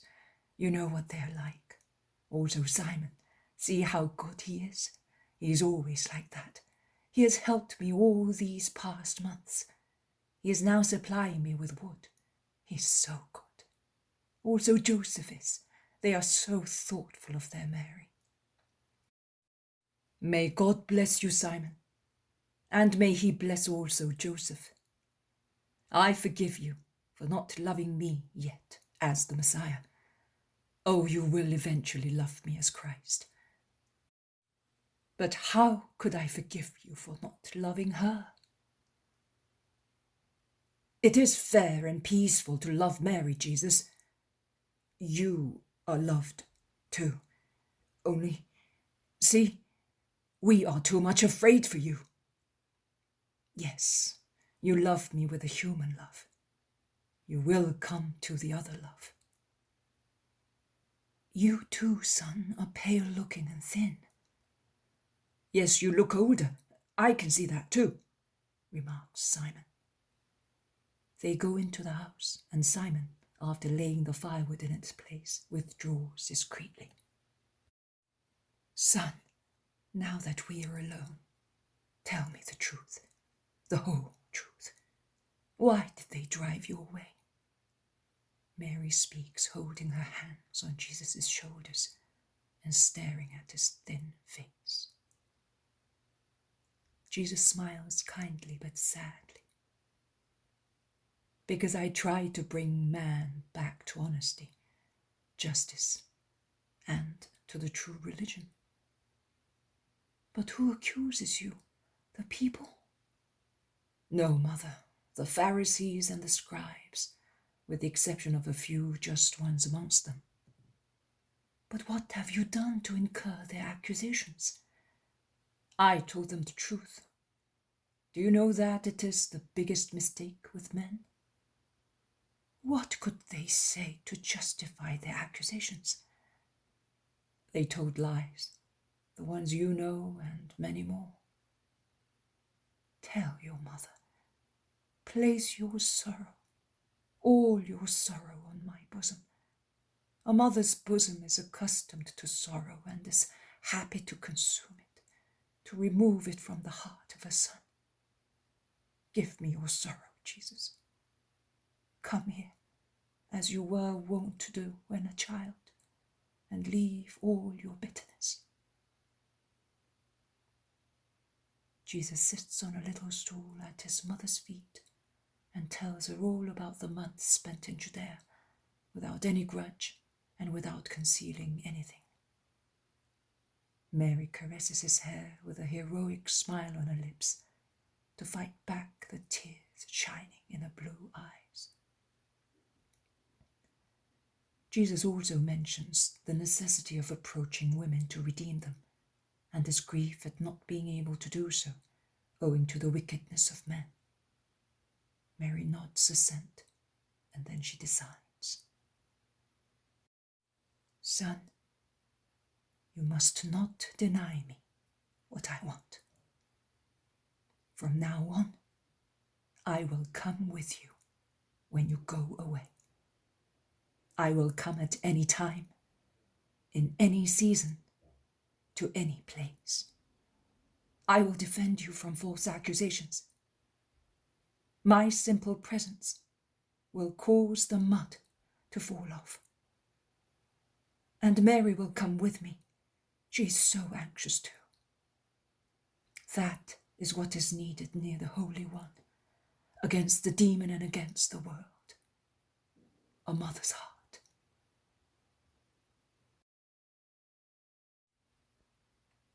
The poem of the man God, the second year of the public life. Chapter 151. In Susanna's house in Kana, the royal officer. 1st of May, 1945. Jesus is possibly going towards the lake. He certainly arrives at Cana and directs his steps towards Susanna's house. His cousins are with him.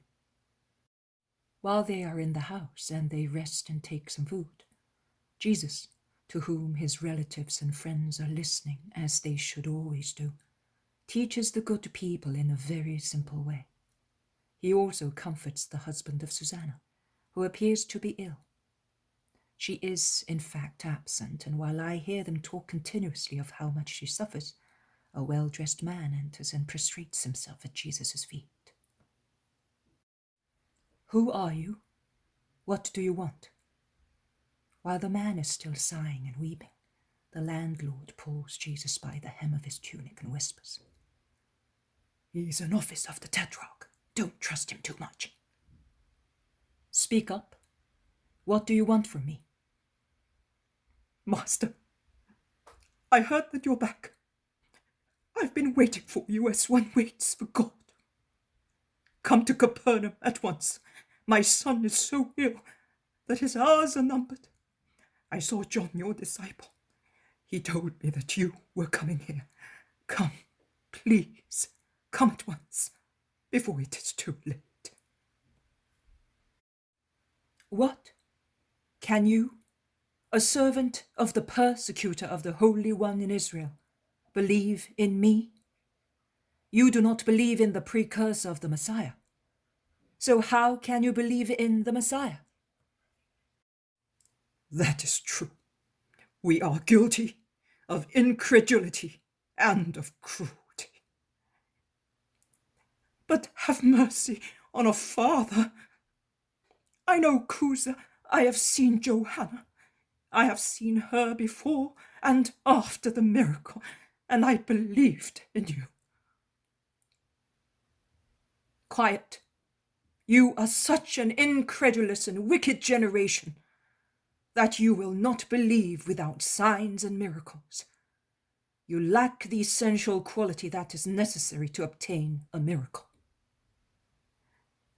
"It is true, it is all very true. But you can see, I believe in you now, and I beg you, come to Capernaum at once. I will have a boat ready for you at Tiberias, so that you may come quicker. But please, come before my child dies." And he weeps desolately. I am not coming just now, but go to Capernaum. Your son is cured as from this moment, and he will live. "May God bless you, my lord. I believe you. But as I want all my household to welcome you when you come to Capernaum, come to my house." I will come. Goodbye. Peace be with you. The man rushes out, and soon after the trot of a horse can be heard. "But is the boy really cured?" asks Susanna's husband. Is it possible for you to think that I tell lies? "No, my lord, but you are here, and the boy is there." There is no barrier, no distance for my spirit. "Well then, my lord, you changed water into wine at my wedding. Please change my tears into happy smiles, cure my Susanna. What will you give me in exchange for that? The amount of money you want. I will not stain what is holy with Mammon's blood. I am asking your spirit what it will give me. Myself, if you wish so.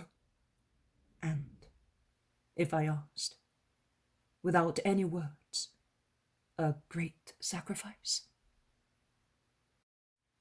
My lord, I ask you to grant physical health to my wife and the sanctification of us all. I don't think I can say that anything is too much to have that. You are suffering agonies because of your wife. But if I restored her to health, and I got her to become my disciple forever, what would you say? That you are entitled to do it, and that I will imitate Abraham in his readiness to the sacrifice. You are right. Listen, everybody. The time of my sacrifice is approaching. Like a course of water, it is running fast and incessantly to the sea. I must accomplish what I have to do. And human hardness precludes so much of the field of my mission. My mother and Mary of Alphaeus will come with me when I go away amongst people that do not love me yet, or will never love me. My wisdom knows that women will be able to help the Master in those precluded fields. I have come to redeem also women, and in the future century, in my time, women will have seen serving the Lord and the servants of the Lord as priestesses. I have chosen my disciples, but to elect women who are not free, I must ask fathers and husbands to do it. Do you agree? Lord, I love Susanna, and so far I have loved her more as a body than as a soul. But after your teaching, something is already changed in me, and I look at my wife as a soul besides as a body. A soul belongs to God, and you are the Messiah, the Son of God. I cannot deny your right on what belongs to God. If Susanna wants to follow you, I will not oppose her. I only beg you to work the miracle that will cure her body and my feelings. Susanna is cured. In a few hours' time, she will come here to tell you how happy she is. Let her soul follow its impulse without any mention of what I have just said. You will see that her soul will come to me spontaneously as a flame tends upwards. But because of that, her love of a wife will not be stifled. On the contrary, it will rise to the highest degree, which is to love each other with the better part, with your souls. Susanna belongs to you, Lord. She was to die a very painful, slow death, and once she was dead, I would have lost her forever in this world. But as you say, I will still have her beside me to lead me on to your way.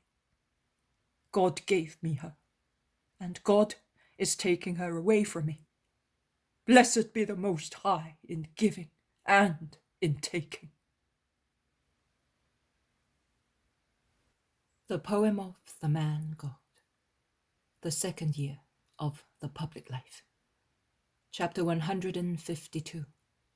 In Zebedee's house, Salome is accepted as a disciple. 2nd of May, 1945. Jesus is in a house, which, from what the people living in it say, I understand to be the house of John and James. With Jesus beside the two apostles, There are Peter and Andrew, Simon Zealot, Iscariot, and Matthew. I do not see the others. James and John are most happy. They come and go from their mother to Jesus and vice versa, like butterflies which do not know which of the two equally loved flowers they should prefer. Mary Salome, who is also most happy, caresses each time her big boys, while Jesus smiles. They must already have had the meal, because the table is still laid, but the two disciples at all costs want Jesus to eat some bunches of white grapes, which their mother has preserved, and which must be as sweet as honey. What would they not give Jesus? But Salome wants to give and receive something better than grapes and caresses. And after being lost in thought for a while, looking at Jesus, then at Zebedee, she makes up her mind. She goes near Jesus, who is sitting with his back to the table, and kneels down before him. "What do you want, woman?" "Master, you have decided that your mother and the mother of James and Judas should come with you, and also Susanna is coming, and the great Johanna of Cusa will certainly come as well. If only one woman comes, all the others who venerate you will come. I would like to be one of them. Take me, Jesus. I will serve you with all my love." "You have Zebedee to look after. Do you not love him any more?" "Oh, of course I love him, but I love you more. Oh, I do not mean that I love you as a man. I am 60 years old. I have been married for almost 40, and I have never seen any other man but my husband. I am not going to be crazy now that I am old.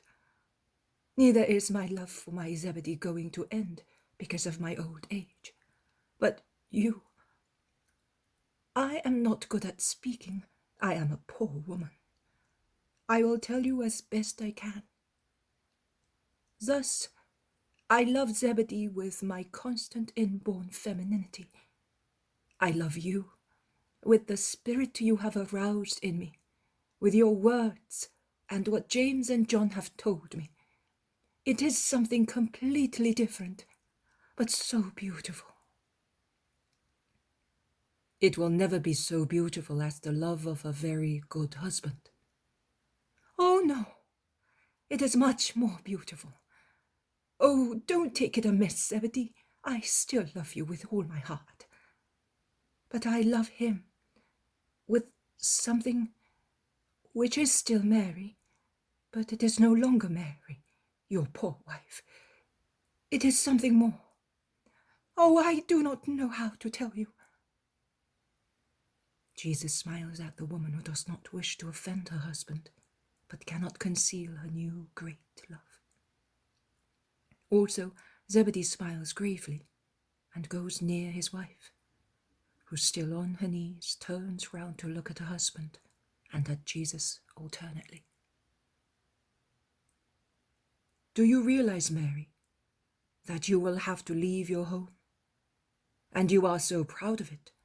Your flowers, your doves, this vine that bears such sweet grapes of which you are so proud.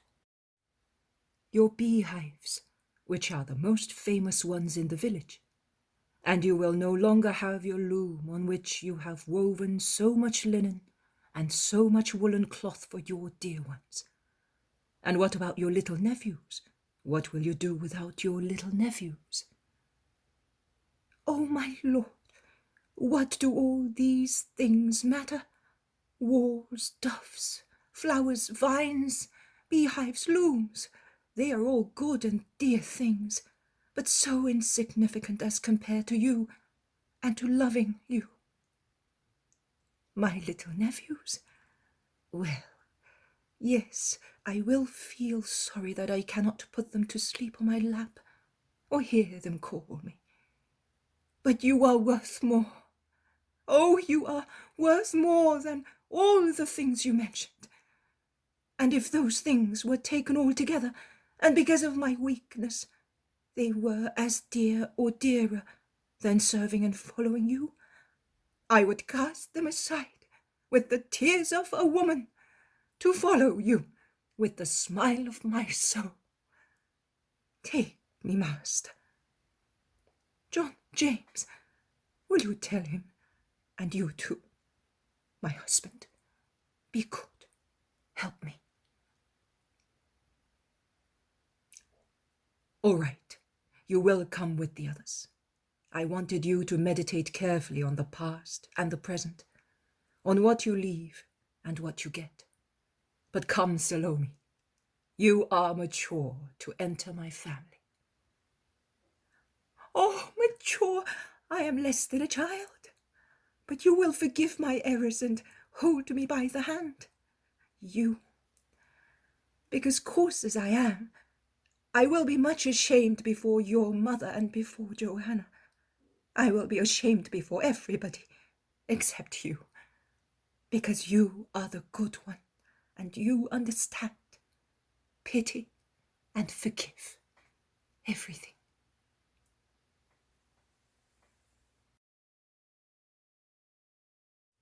The poem of the man God, the second year of the public life. Chapter 153. Jesus speaks to his disciples of Women's Apostolate. 3rd of May, 1945. What is the matter with you, Peter? You look discontented, asks Jesus, who is walking along a country path under almond trees in blossom, which announce to men that the worst season is over. I'm thinking, Master. You are thinking, I know, but you do not seem to be thinking of happy things. As you know everything about us, you already know my thoughts. Yes, I do. Also, God the Father knows the needs of men. But he wants in man the intimacy that he discloses his needs and asks for help. I can tell you that you are wrong in being vexed. So, my wife is not less dear to you? Of course not, Peter. Why should she? There are many dwelling places of my Father in heaven, and many are the tasks of men on the earth, and they are all blessed, provided they are fulfilled in an holy manner. Could I possibly say that all the women who do not imitate the Marys and Susanna are disliked by God?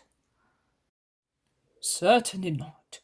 Also, my wife believes in the Master, but she does not follow the example of the other women, says Bartholomew. Neither does my wife nor my daughters. They are staying at home, but they are always ready to give us hospitality, as they did yesterday, says Philip. I think my mother will do the same. She cannot leave everything. She's all by herself, says the Iscariot. It is true. I was sad because I thought mine was so little. Oh, I cannot explain. Do not criticize her, Peter. She's an honest woman, says Jesus. She's very shy. Her mother had them all under her thumb, both her daughter and her daughters-in-law, says Andrew. But she should have changed in all the years she has been with me. Oh, brother, you are not all that sweet-tempered yourself, you know. If a person is shy, you are like a poke in his wheel. My sister-in-law is very good, and the best proof is that she has always tolerated with patience her mother and her bad temper, and you and your overbearance. They all laugh at Andrew's outspoken conclusion and at Peter's astonished face when he hears of his overbearance. In addition, Jesus laughs heartily. He then says, "The faithful women who do not feel like leaving their homes to follow me are equally useful to me by staying at home. If they all wanted to come with me, I would have to ask some of them to remain. Now that some women are going to join us, I will also have to see to them. It would be neither decent nor wise for the women to be without a dwelling place while they move about. We can rest anywhere. A woman has different necessities from men and needs a shelter. We can all sleep in one place, but they could not stay with us, both because of the respect due to them and because of their more delicate constitution. We must never tempt Providence and nature beyond their limits. Now, of every friendly house where there is one of your women, I will make a shelter for their sisters. I will do that with your house, Peter, with yours, Philip, with yours, Bartholomew, and with yours, Judas. We cannot expect our women to travel around incessantly as we do. Instead, we shall have them waiting for us at the meeting place, from which we shall move in the morning and go back in the evening. We shall give them instructions for the hours of rest, and the world will no longer be able to grumble. If other unhappy women come to me, neither shall I be prevented from listening to them. The mothers and wives that follow us will defend their sisters and me against the slander of the world. You can see that I am making a quick trip to greet my friends, or where I know that I will have friends. I am not doing that for myself. I am doing that for the weaker disciples, who by means of their weakness will support our strength and make it helpful to many more creatures. You said that we are going to Caesarea now. Who is there? Creatures seeking the true God are to be found everywhere. Springtime is already announced by the pinkish-white almond blossoms. The cold days are over. In a few days' time, I will decide upon the places where we shall stop and shelter the women disciples, and we shall start moving around again to spread the word of God, without worrying about our sisters, without any fear of slander, and both their patience and their kindness will be a lesson to you. The hour of rehabilitation of women is almost here. There will be a great flowering of holy virgins, wives, and mothers in my church. The poem of the Man God, the second year of the public life. Chapter 154. Jesus at Caesarea on Sea speaks to the galley slaves. 4th of May, 1945. Jesus is in the center of a beautiful wide square, from which a very wide road leads off, one which is almost an extension of the square as far as the seaside. A galley must have left the harbour only recently, and it is taking to the open sea, driven by the wind and by the oarsmen. Another one is manoeuvring to enter the harbour, because its sails are being furled and the oars are being worked on one side, only to veer round into a suitable position. The harbour cannot be seen from the square, but it must be nearby. On the sides of the square there are rows of large houses, the typical walls of which have almost no openings. There are no shops. Where are we going now? You wanted to come here, instead of going to the eastern side, and this is a heathen district. Who do you think will listen to you here? Says Peter reproachfully. Let us go over there, to that corner towards the seaside. I will speak there. You will be speaking to the waves. Also, the waves were created by God. They go. They are now just at the corner, and they can see the harbour into which the galley they saw before is now slowly entering and is moored at its place. Some sailors are idling along the quays. Some fruit sellers chance going towards the Roman boat to sell their goods. Nothing else. Jesus leaning with his back against the wall, really seems to be speaking to the waves of the sea. The apostles, not very happy with the situation, are all around him, some standing, some sitting on stones scattered here and there, to be used as benches. Foolish is the man who, seeming that he is powerful, healthy, and happy, says, "What do I need? Whom do I need? Nobody. I need nothing. I am self-sufficient. Therefore God's decrees and moral laws mean nothing to me. My only law is to do what I can without considering whether it is good or bad for other people." A vendor turns round on hearing the sonorous voice and comes near Jesus, who continues, "That is how a man and a woman without wisdom and faith speak. But if that proves a more or less great power, it also evidences a relationship with evil." Some men come off the galley and other boats and come towards Jesus. A man, not by words of mouth, but by deeds, proves that he is related to God and to virtue. When he considers that life is more changeable than the waves of the sea, which one moment are calm and soon after stormy. Likewise, the power and wealth for today may turn into misery and incapacity tomorrow. Then what will a man do if he is bereft of union with God? How many on the galley were one day happy and mighty, and are now slaves and considered criminals? Criminals, therefore twice slaves, of the human law, which is derided in vain because it exists and punishes its transgressors, and of Satan, who forever takes possession of criminals who do not repent and hate their crimes. "Hail, master! You are here! Do you know me?" May God come to you, Publius Quintilianus. See, I have come. "And you are here in the Roman district? I was not hoping to see you again, but I am very happy to hear you." And I am happy too. Are there many men chained to the oars on that galley?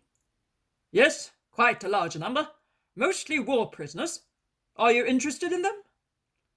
I would like to approach that boat. "Come, get away from here." He orders the few people who had come near and who draw back at once, mumbling rude remarks. You may leave them. I am accustomed to being pressed by crowds. "I can take you so far, not any further. It is a military galley." It is enough. May God reward you. Jesus resumes speaking while the Roman, in a splendid uniform, seems to be mounting guard beside him. Slaves by misfortune, that is, slaves only once, slaves for a lifetime.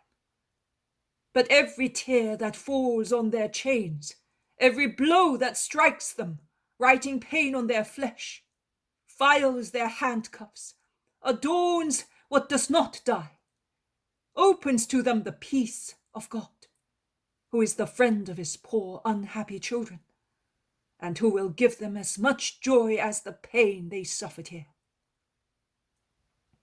Some men of the crew look out from their bulwark of the galley and listen.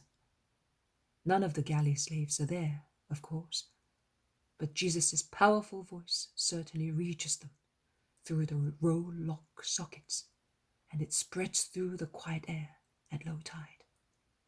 Publius Quintilianus is called by a soldier and goes away.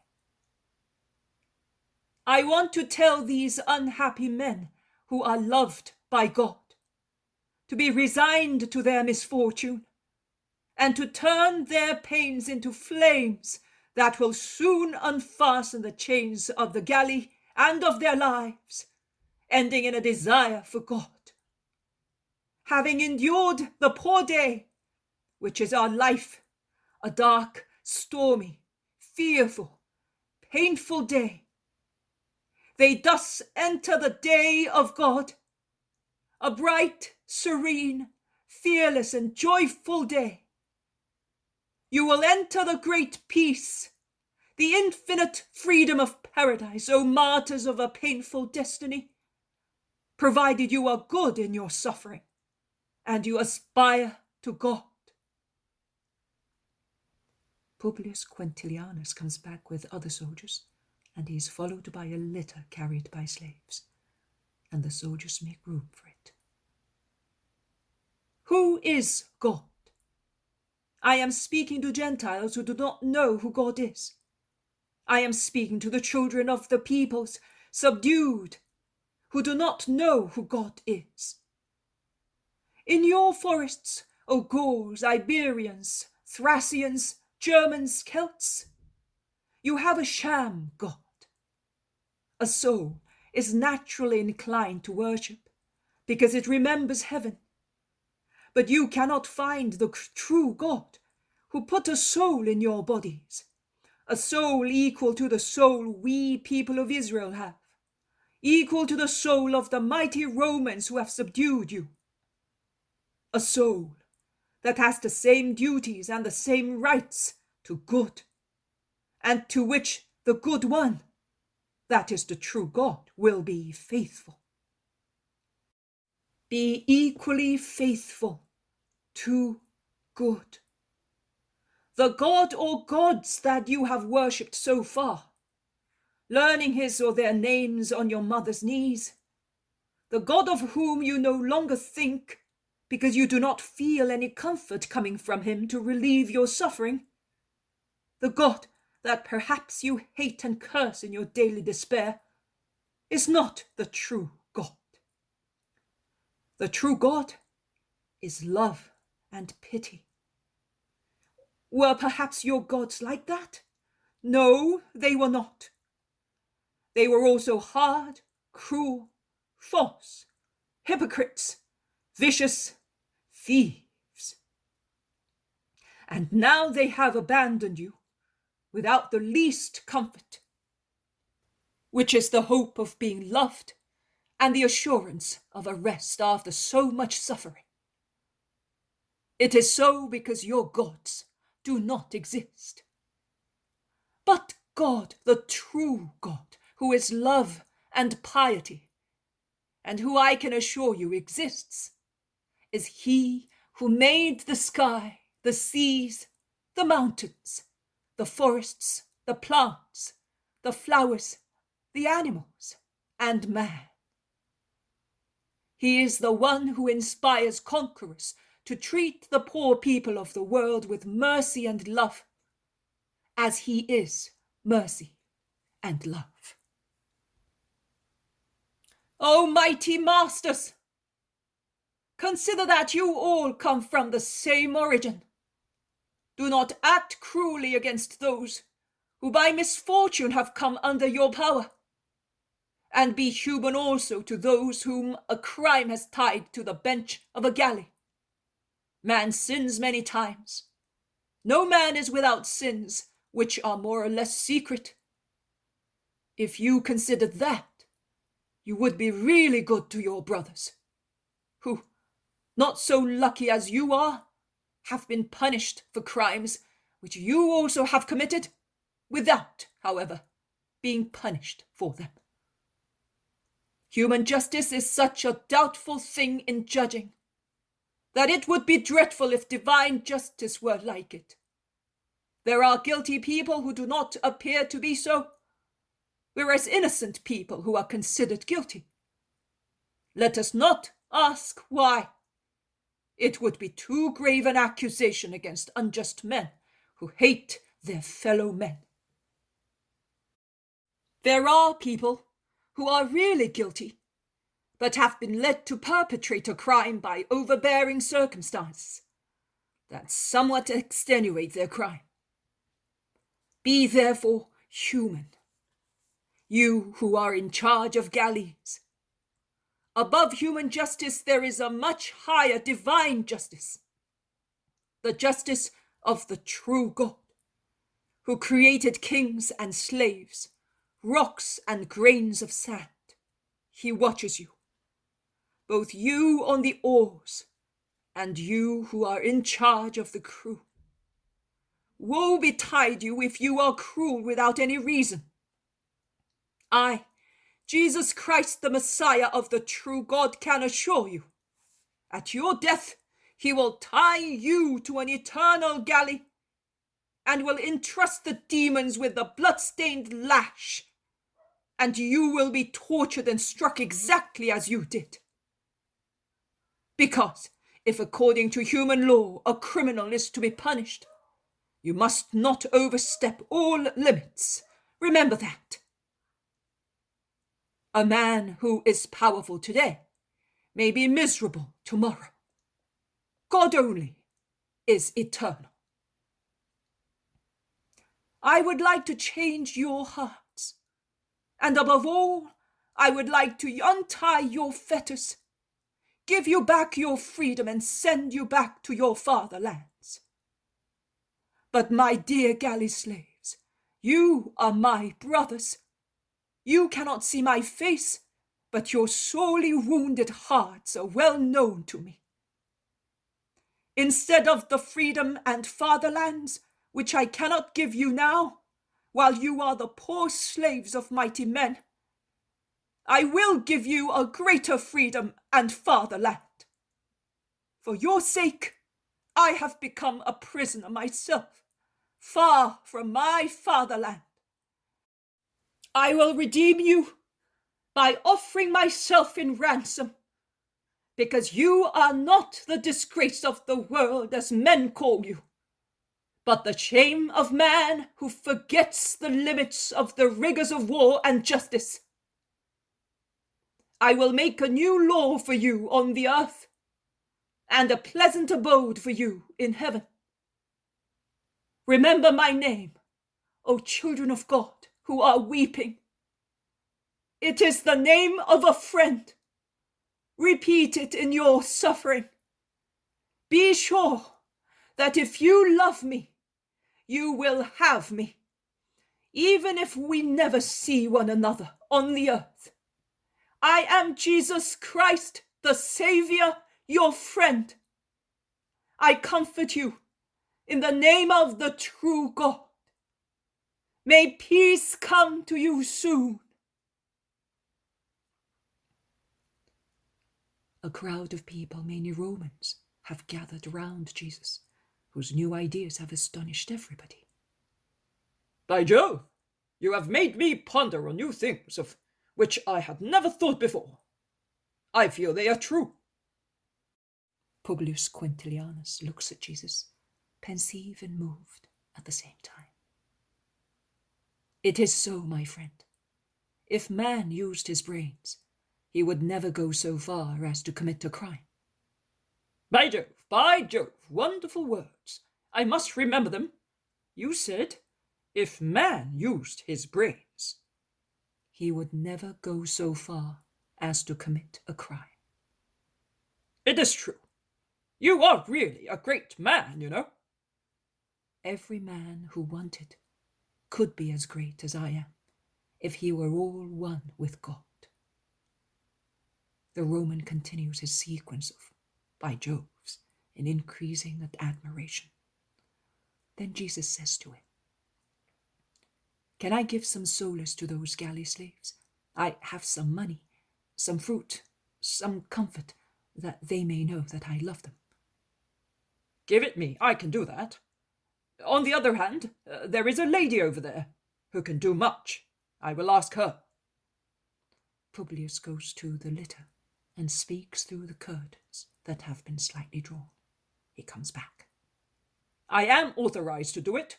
I will see to the distribution, so that the jailers may not take advantage of it. And it will be the only time a soldier of the Empire deals mercifully with war slaves." The first, but not the only time. The day will come when there will be no slaves, and even before that, my disciples will go among galleymen and slaves and call them brothers. A further sequence of by Joves can be heard in the calm air while Publius is waiting to have enough wine and fruit for the galley slaves. Before going on board the galley, he whispers near Jesus' ear. Claudia Procula is in there. She would like to hear you again. In the meantime, she wants to ask you something. Go and see her. Jesus goes towards the litter. Hail, Master. The curtain is drawn a little, showing a beautiful woman about 30 years old. May the desire for wisdom come upon you. You said that a soul remembers heaven. Therefore, that thing which you say we have within us, is it eternal? Yes, it is eternal. That is why it remembers God. It remembers the God who created it. What is the soul?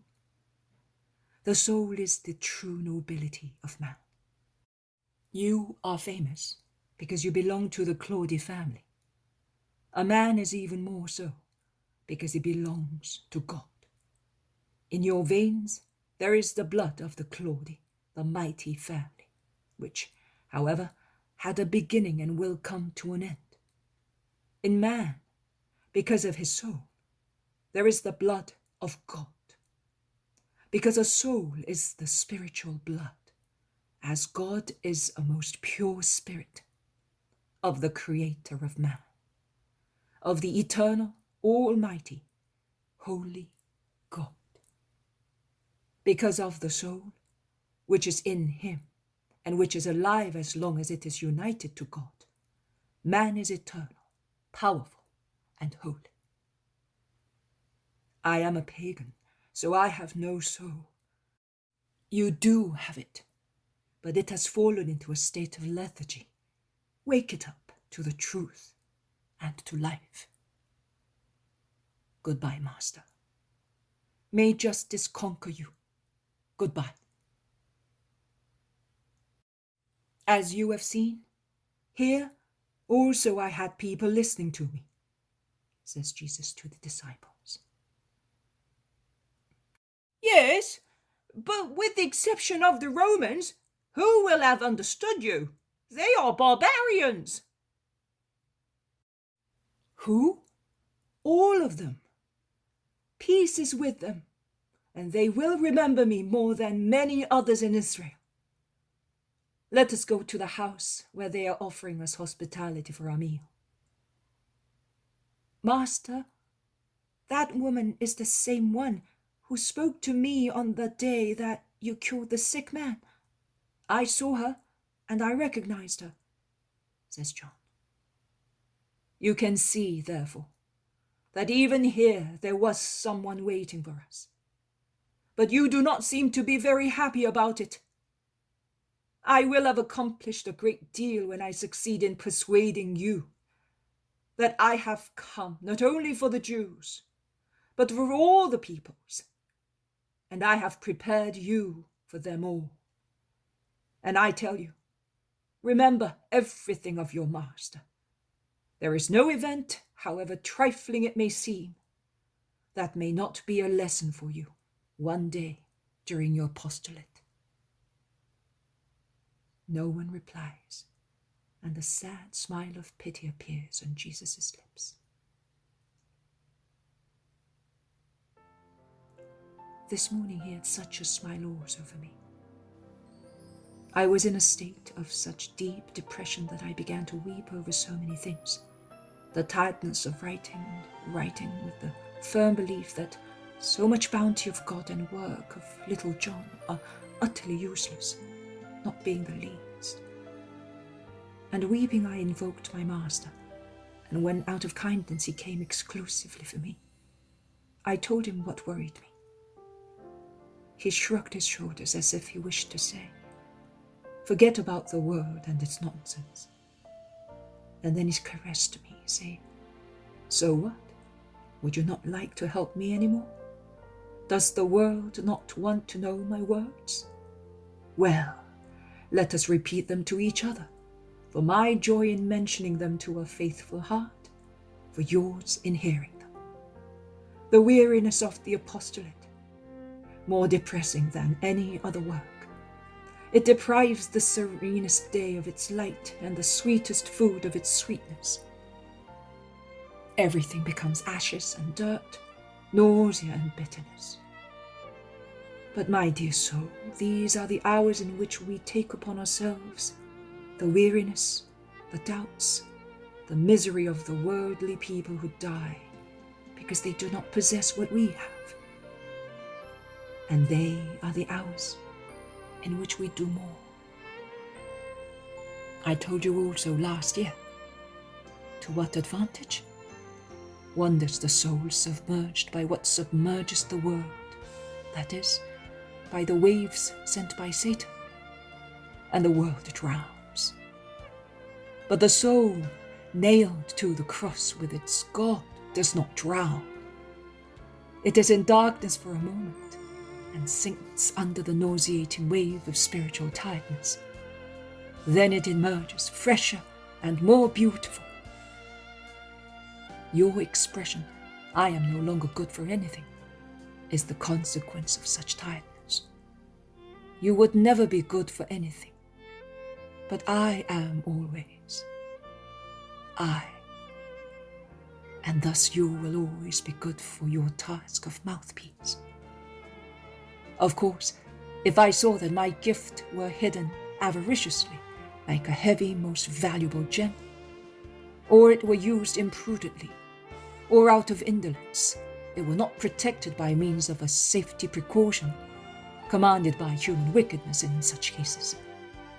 To guard the gift and the person through whom the gift is granted, I would say, enough of that. And this time, without any possible recurrence. Enough for everybody, with the exception of my little soul, which today looks just a little flower in a downpour. And with such caresses, can you doubt my love for you? Cheer up. You helped me in wartime. Help me again now. There is so much to be done. And I calmed down under the caress of the long hand and of the very kind smile of my Jesus, so candid as when he is all for me.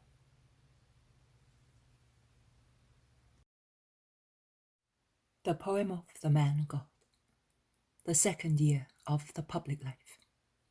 Chapter 155. Cure of the little Roman girl at Caesarea. 5th of May, 1945. Jesus says, "Little John, come with me, as I have to make you write a lesson for the consecrated people of the present time. Watch and write." Jesus is still at Caesarea on Sea. He is no longer in the same square as yesterday, but further inland, from where the harbour and ships can still be seen. There are many warehouses and shops, and as on the ground, in this open space, there are mats with various kinds of goods. I realize that it is near the marketplace, which was perhaps located near the harbour and warehouses, for the convenience of seamen and of the people buying goods brought by sea.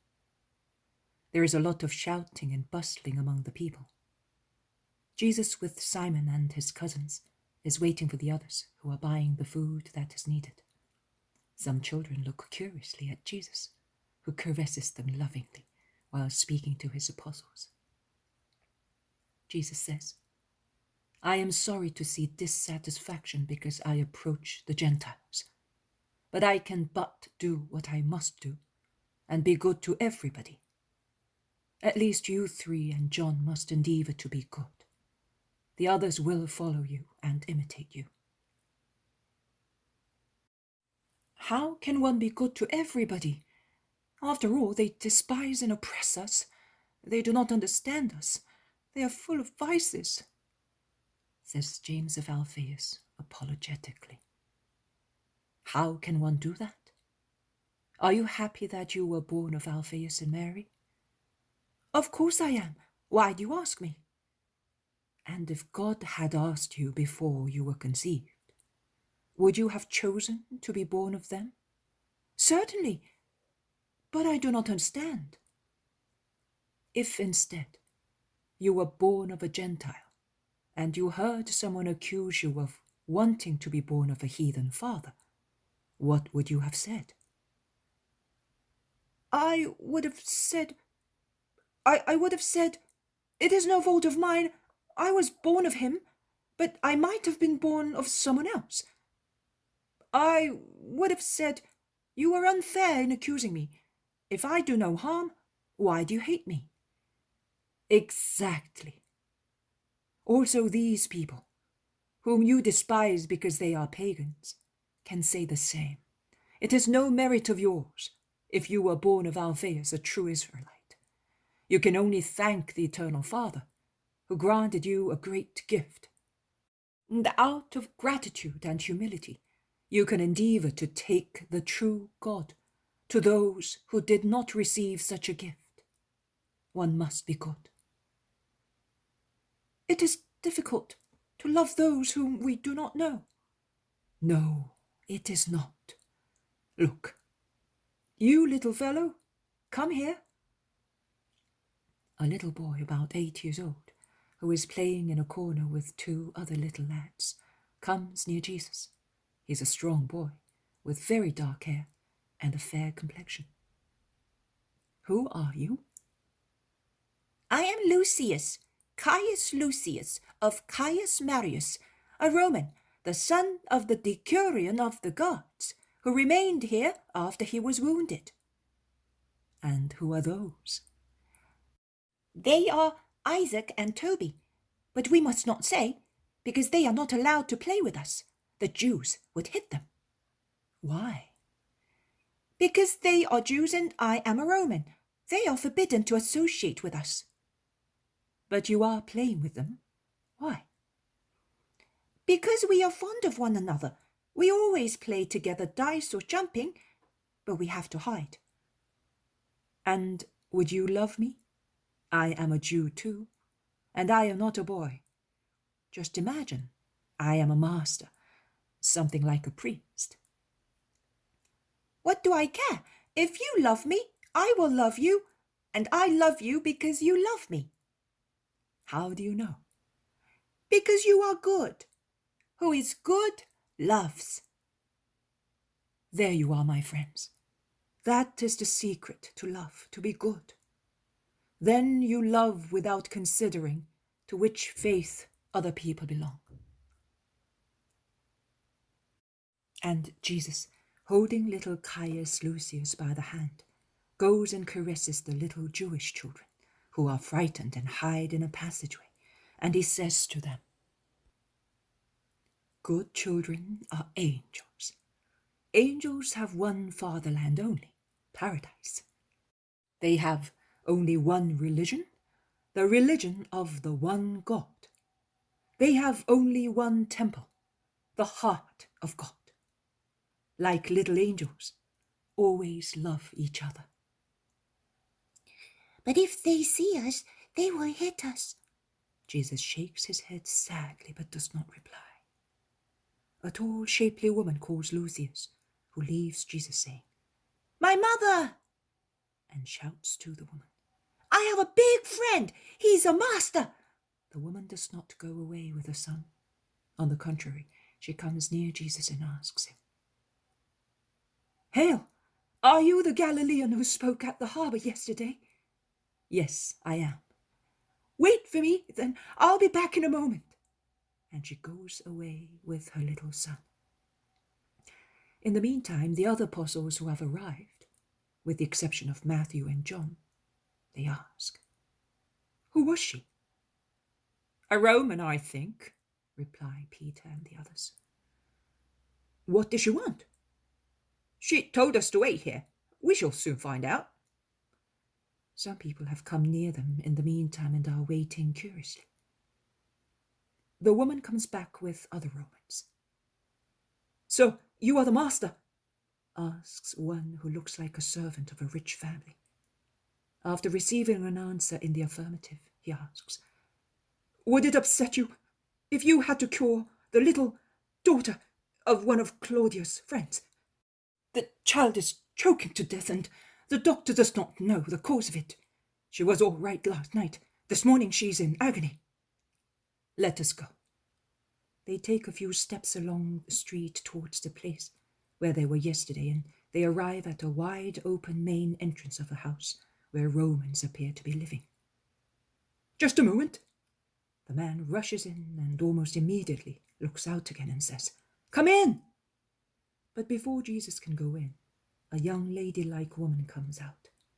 Her extremely pitiful state is very obvious.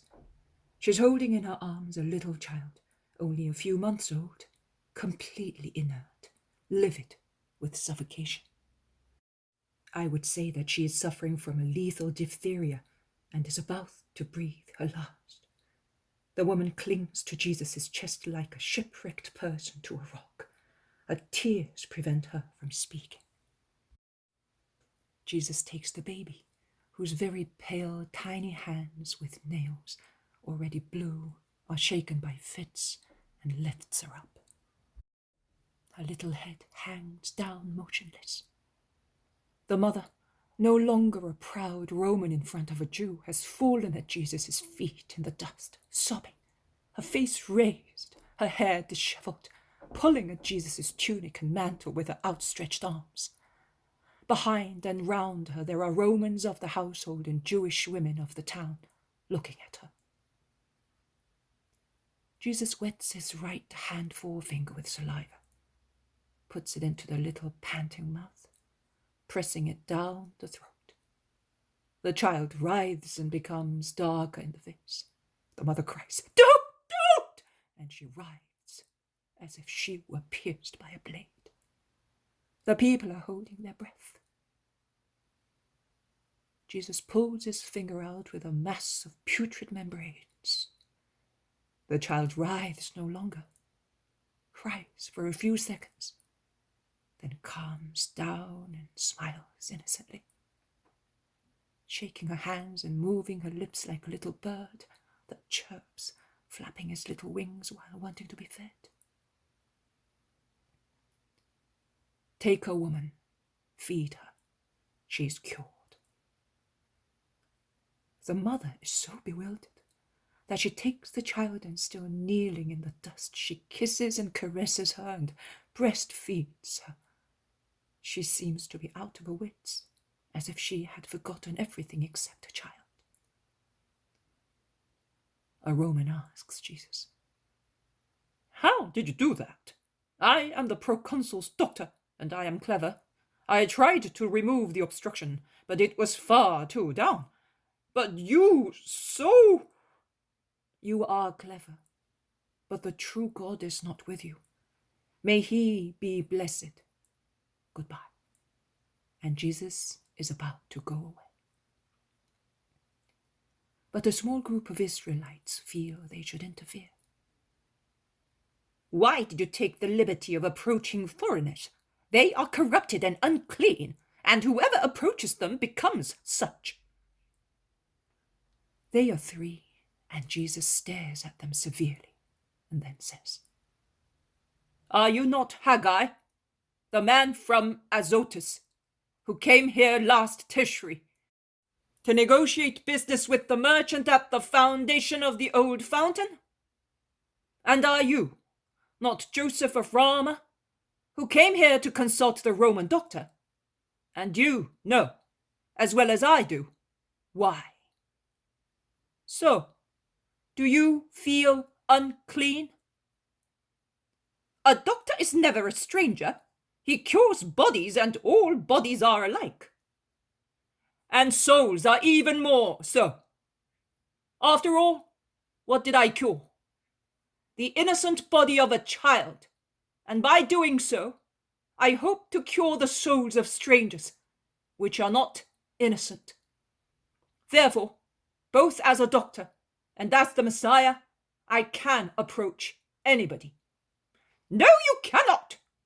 "No, Haggai. And why do you deal with the Roman merchant?" "I only approach him through goods and money." "And as you do not touch his body, but only what was touched by his hands, you do not think that you are contaminated. Oh, how blind and cruel you all are! Listen, everybody. In the very book of the prophet, whose name this man bears, it is written, ask the priests this question on the law. If a man carries consecrated meat in the fold of his gown, and with this fold touches bread, broth, wine, or food of any kind, does such food become holy? The priests answered, no, it does not. Haggai then said, if a man made unclean by contact with a corpse touches any of this, does it become unclean? The priests said, yes, it does. By means of such shifty, false, inconstant behavior, you bar and condemn good and accept only what is profitable to you. Then there is no more indignation, no disgust, no horror. Provided no personal detriment is caused to you, you decide whether a thing is clean or unclean, whether it makes one clean or not. And how can you, liars as you are, state that what has been sanctified by contact with holy flesh or some holy thing does not make holy what it touches, and what has touched an unclean thing can make unclean what it touches? Do you not realize that you are belying yourselves, false ministers of a law of truth, exploiters of that very same law, which you twist as if it were a hempen rope, when you are anxious to profit by it, you hypocritical Pharisees? Under religious pretexts, you give vent to your human envious malice, entirely human. You desecrators of what belongs to God, revilers and enemies of the messenger of God. I solemnly tell you that every action, every conclusion, every movement of yours is motivated by a complex, shrewd mechanism, where the wheels, springs, weights, and rods are your selfishness, your passions, your insincerity, your hatred, your anxiety to overwhelm people, your envy. Shame! Greedy, trembling, spiteful, you live in the supercilious fear of being overcome by someone who may not belong to your own caste. You thus deserve to be like the one who frightens and irritates you. As Haggai says, of a heap of 20 measures, you make one of 10, and of 50 barrels, you make 20. And you pocket all the difference, whereas to set an example to men, and for the love to be given to God, you should add something of your own to the heap of the measures, and to the number of the barrels, for the benefit of those who are hungry, instead of taking it away. You thus deserve to be made barren by a burning wind, and by rust and hailstones, in all the deeds of your hands. Who are those amongst you who come to me? Those whom you consider dung and filth, who are so ignorant that they do not even know that there is a true God. They come to the one who brings them that God, who is present in his deeds and in his words. You instead have built a niche for yourselves, and you stay in there, as arid and cold as idols, awaiting incense and worship. And since you consider yourselves gods, you deem it useless to think of the true God, as one should think of him. And you consider dangerous that other people, who are not like you, should dare what you do not dare. In fact, you cannot dare, because you are idols and servants of the idol. But he who dares can do it, because not he, but God works in him. Go, tell those who sent you to spy on me that I disdain merchants who do not feel contaminated if they sell goods or their fatherland or the temple to those from whom they receive money. Tell them that I feel disgusted at the brutes who worship only their own flesh and blood, for the recovery of which they do not consider the contact with a foreign doctor to be contaminating. Tell them that the measure is the same for everybody, and that there are not two measures. Tell them that I, the Messiah, the just, admirable counselor, upon whom the Spirit of the Lord shall rest with his 7 gifts, who will not judge by what appears to the eyes, but by the secrets of hearts, who will not condemn according to what his ears hear, but by the spiritual voices he will hear in every man, who will side with the humble and judge the poor with righteousness, the one who I am, because that is who I am, is already judging and smiting those who on the earth are nothing but earth. And the breath of my lip will slay the wicked and destroy their dens, but will be life and light, freedom and peace, for those who desirous of justice and faith will come to my holy mountain, to be sated with the science of the Lord. That is Isaiah, is it not? My people. Everything comes from Adam, and Adam comes from my Father. Everything is therefore the work of the Father, and it is my duty to gather all men together for the Father. And I bring them to you, O holy, eternal, almighty Father. I shall lead the stray children back to you, after gathering them together by means of loving words, under my pastoral rod, which is like the one Moses raised against the deadly snakes, that you may have your kingdom and your people. And I make no difference, because in the depths of all men, I see something that shines brighter than fire, a soul, a spark of your eternal brightness. O my eternal desire, O my untiring will.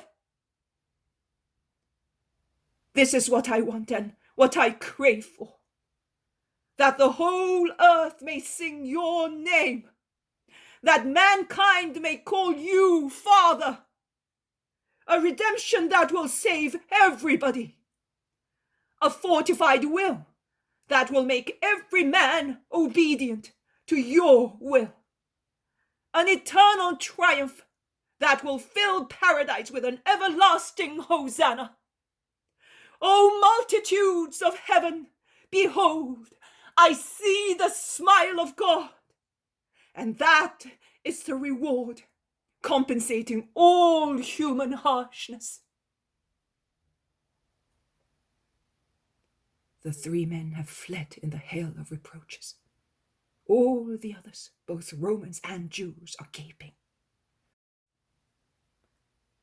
The Roman woman with a child, who has sucked her fill and is sleeping peacefully in her lap, is still where she was, almost at Jesus' feet, weeping, overwhelmed by maternal joy and spiritual emotion. Many are moved to tears by the last words of Jesus, who seems to be flashing with glory in his ecstasy. And Jesus, lowering his eyes and returning with his spirit from heaven back to the earth, sees the crowd and the mother, and passing by, after waving goodbye to everybody, he caresses her lightly, blessing her for her faith. And he walks away with his disciples, while the crowds, still amazed, remain where they are. The young Roman woman, unless it is a casual resemblance, is one of the Roman women who, were with Johanna of Cusa on the way to Calvary. As no one here calls her by a name, I am not sure. The Poem of the Man God, the second year of the public life. Chapter 156.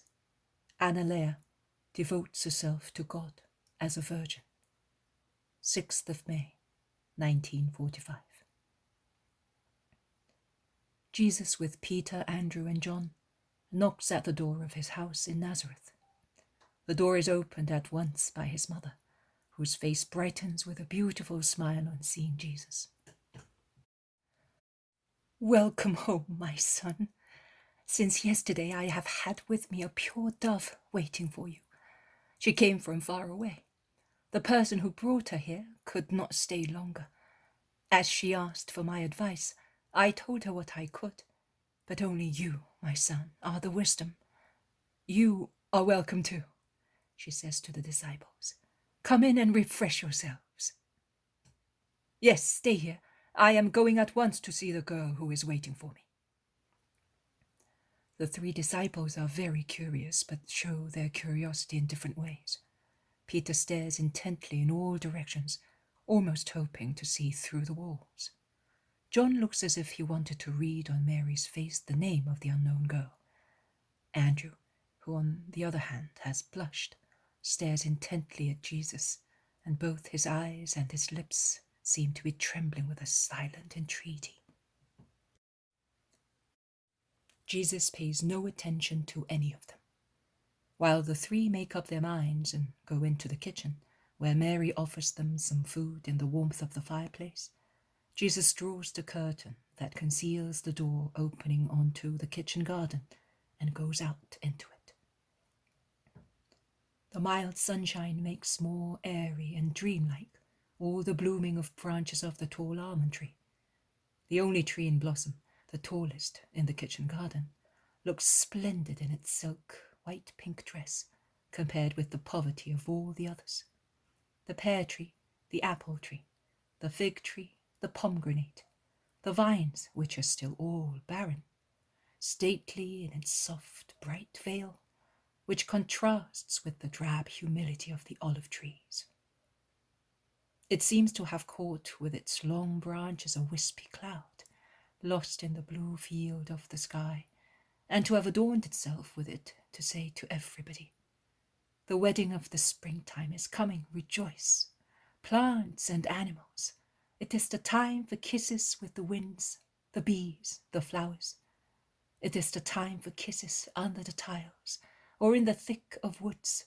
O little birds of God and snow-white sheep. Kisses today, offspring tomorrow, to perpetuate the work of our Creator God."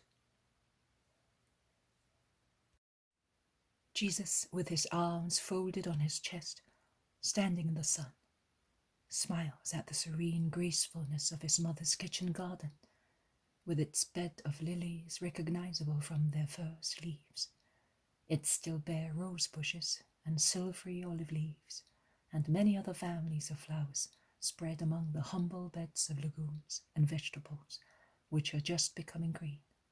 Clean, tidy, and unassuming, it also seems to exhale the purity of perfect virginity. "Son, come to my room. I will bring her to you, because she ran there when she heard so many voices." Jesus enters his mother's room, the chaste, the most chaste little room, which heard the words of the angelical conversation, and which exhales, even more than the kitchen garden, the virginal, angelical, holy essence of her, who has lived in it for years, and of the archangel who venerated his queen in it. Have 30 years gone by, or did the meeting take place only yesterday? Also today, a distaff holds its soft and almost silvery tuft of wool, and the thread is on the spindle. Folded embroidery is on the shelf near the door, between a parchment roll and a copper amphora, in which there is a thick almond branch in bloom. Also today, the striped curtain, lowered on the mystery of the virginal dwelling, is moved by a gentle breeze, and the bed, neat in its corner, still has the genteel look of the bed of a girl who has just reached the threshold of youth. What will one dream or has dreamt of on the low pillow? The curtain is softly raised by Mary's hand. Jesus, who was contemplating that abode of purity, standing with his back to the door, turns round. Here, my son, I have brought her to you. She is a little lamb. You are her shepherd. And Mary, who has come in holding by the hand a slender brunette young girl, who blushes vehemently when she appears in Jesus' presence, quietly withdraws, letting the curtain down. Peace to you, child. Peace, Lord. The girl, deeply moved, is speechless, but she kneels down and bows her head. Stand up. What do you want from me? Do not be afraid. I am not afraid, but now that I am in front of you, after longing so much, what seemed easy and necessary to tell, I cannot remember. It does not seem what it was. I am silly. Forgive me, my Lord. Do you want a grace for this world? Do you need a miracle? Have you souls to convert? No? What then? Speak up. You had so much courage, and now are losing heart? Do you not know that I am the one who increases strength? Yes, you do. Well then, speak as if I were a father for you. You are young. How old are you? 16 years, my Lord. Where do you come from? From Jerusalem. What is your name? Anelya. The dear name of my grandmother, and of many more holy women of Israel. And joined to it, to make one only, the name of the good, faithful, loving, meek wife of Jacob. It will be a good omen to you. You will be a model wife and mother. No? You are shaking your head. You are weeping. Have you been rejected? No? Your fiancé perhaps died? Has no one proposed to you yet? The girl always shakes her head. Jesus takes a step forward, caresses her, and forces her to raise her head and look at him. Jesus' smile overcomes the girl's excitement. She takes heart. My Lord, I could be a wife and a happy one, thanks to you. Do you not recognize me, my Lord? I am the girl who suffered from tuberculosis, the dying fiancé, whom you cured at your John's request. After your grace, I have had another body, this healthy one in the place of the dying one I had before. And I have had another soul. I do not know. I did not feel the same. The joy of being cured, and consequently the certainty that I could get married. My regret in dying was that I could not get married. They only lasted for a few hours. And then the girl becomes franker and franker. She finds the words and the ideas that she had lost in the excitement of being alone with the Master. And then I felt that I should not be only selfish, and say only, now I will be happy, but that I should think of something else, something that came to you and to God, your Father and mine, something that, although small, should express my gratitude. I gave the matter a lot of thought. And when the following Sabbath I saw my fiancé, I said to him, 'Listen, Samuel, without the miracle, I would have died in a few months' time, and you would have lost me forever. Now I would like to offer a sacrifice to God with you, to say to God that I praise him and thank him.' And Samuel, because he loves me, said at once, 'Let us go to the temple together and offer a sacrifice.' But that was not what I wanted.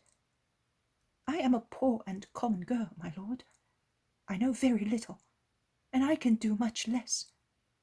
But through your hand, which you laid on my diseased breast, something had come not only into my corroded lungs, but also into my heart. It was health to my lungs and wisdom to my heart. And I realized that the sacrifice of a lamb was not the sacrifice wanted by my soul, that loved you." The girl becomes silent, blushing after her profession of love. Go on without any fear. What did your soul want? "To sacrifice something worthy of you, the Son of God. And so I thought it should be something spiritual, like what comes from God. That is, the sacrifice of postponing my wedding for your sake, my Saviour. A wedding, you know, is a great joy. When one is in love, it is a great thing. One is anxious to celebrate it. But I was no longer the same person as a few days previously. I no longer wanted my wedding as the dearest thing. I told Samuel, and he understood me. He also wanted to be a Nazarite for 1 year, starting on the day which was to be the day of our wedding. That is the day after the calends of Adar. In the meantime, he has been looking for you, because he wanted to love and know him who had given him back his fiancée. You. And he found you, after many months, at the clear water. I came too. And your word completely changed my heart. Now my previous vow is no longer sufficient for me.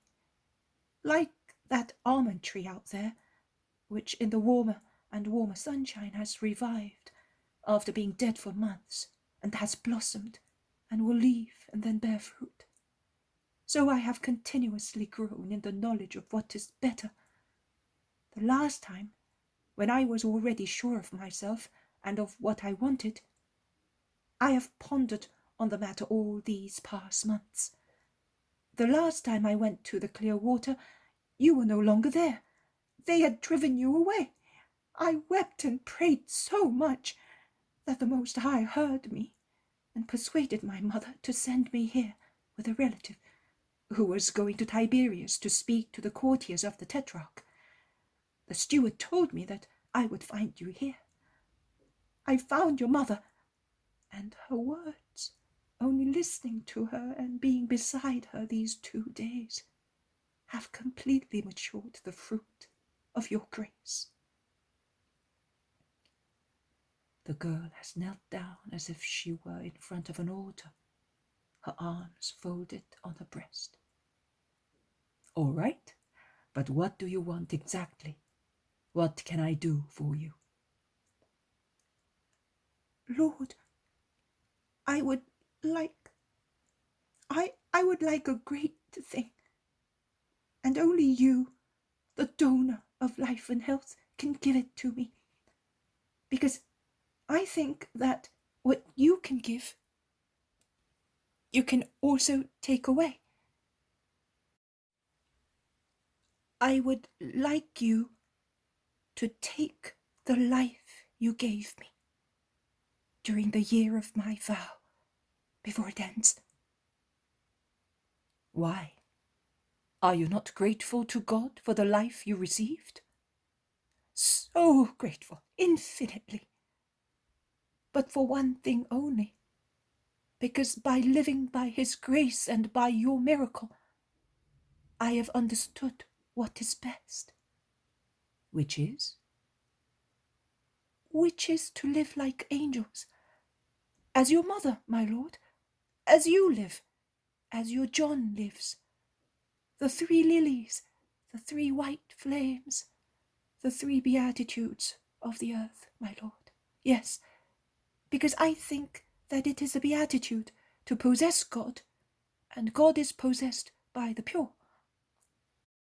I believe that who is pure is in heaven with God in its centre and the angels around. Oh, my lord, that is what I would like. Little have I heard of what you, your mother, the disciple, and Isaac have said. Neither have I approached anyone else who could tell me your words. But I feel as if my soul heard you all the time, and you were its master. I have told you everything, my lord. Anelya, you are asking for very much, and are giving very much.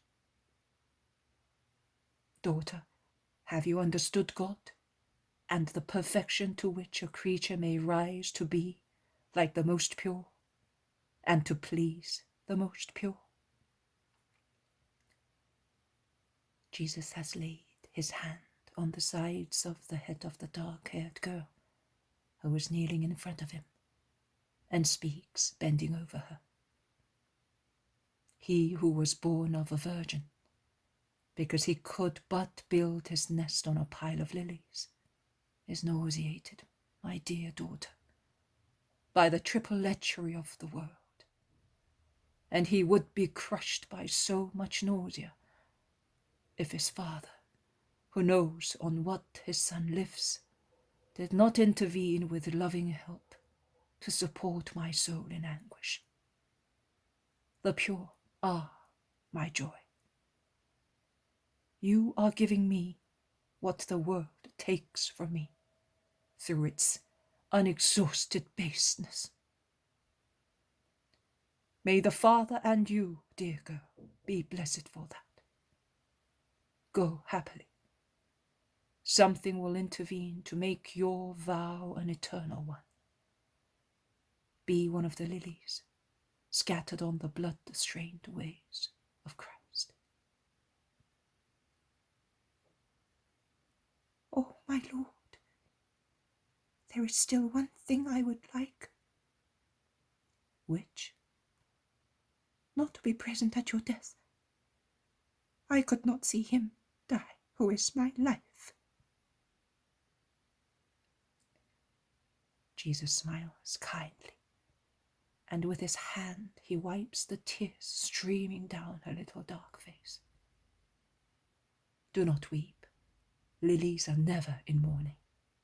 You shall smile with all the pearls of your angelical crown when you see the crowned king enter his kingdom. Go. May the Spirit of the Lord teach you while I am away. I bless you with the fire of eternal love. Jesus looks out onto the kitchen garden and calls, Mother, here is a little daughter. She's all yours. She's now happy, but immerse her in your purity every time we go to the holy city, that she may become a snow of celestial petals spread on the throne of the Lamb. And Jesus goes back to his disciples while Mary caresses the girl and stays with her. Peter, Andrew, and John look at him inquisitively, and Jesus' bright face tells them that he is happy.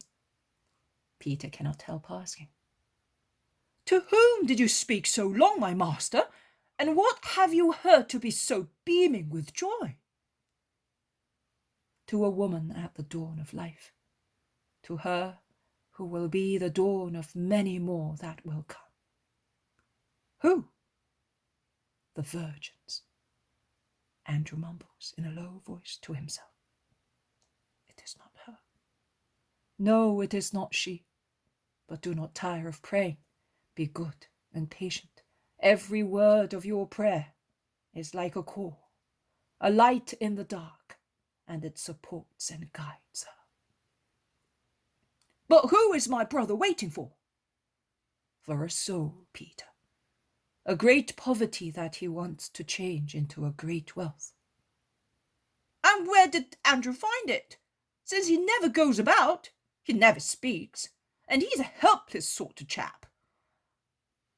On my way. Come with me, Andrew. Let us go and see Alphaeus and bless him amongst his many grandchildren. You wait for me at James and Judas's. My mother wants to be left alone all day. And while they go away, some here, some there, secrecy envelops the joy of the first girl consecrated to virginity for Christ's sake.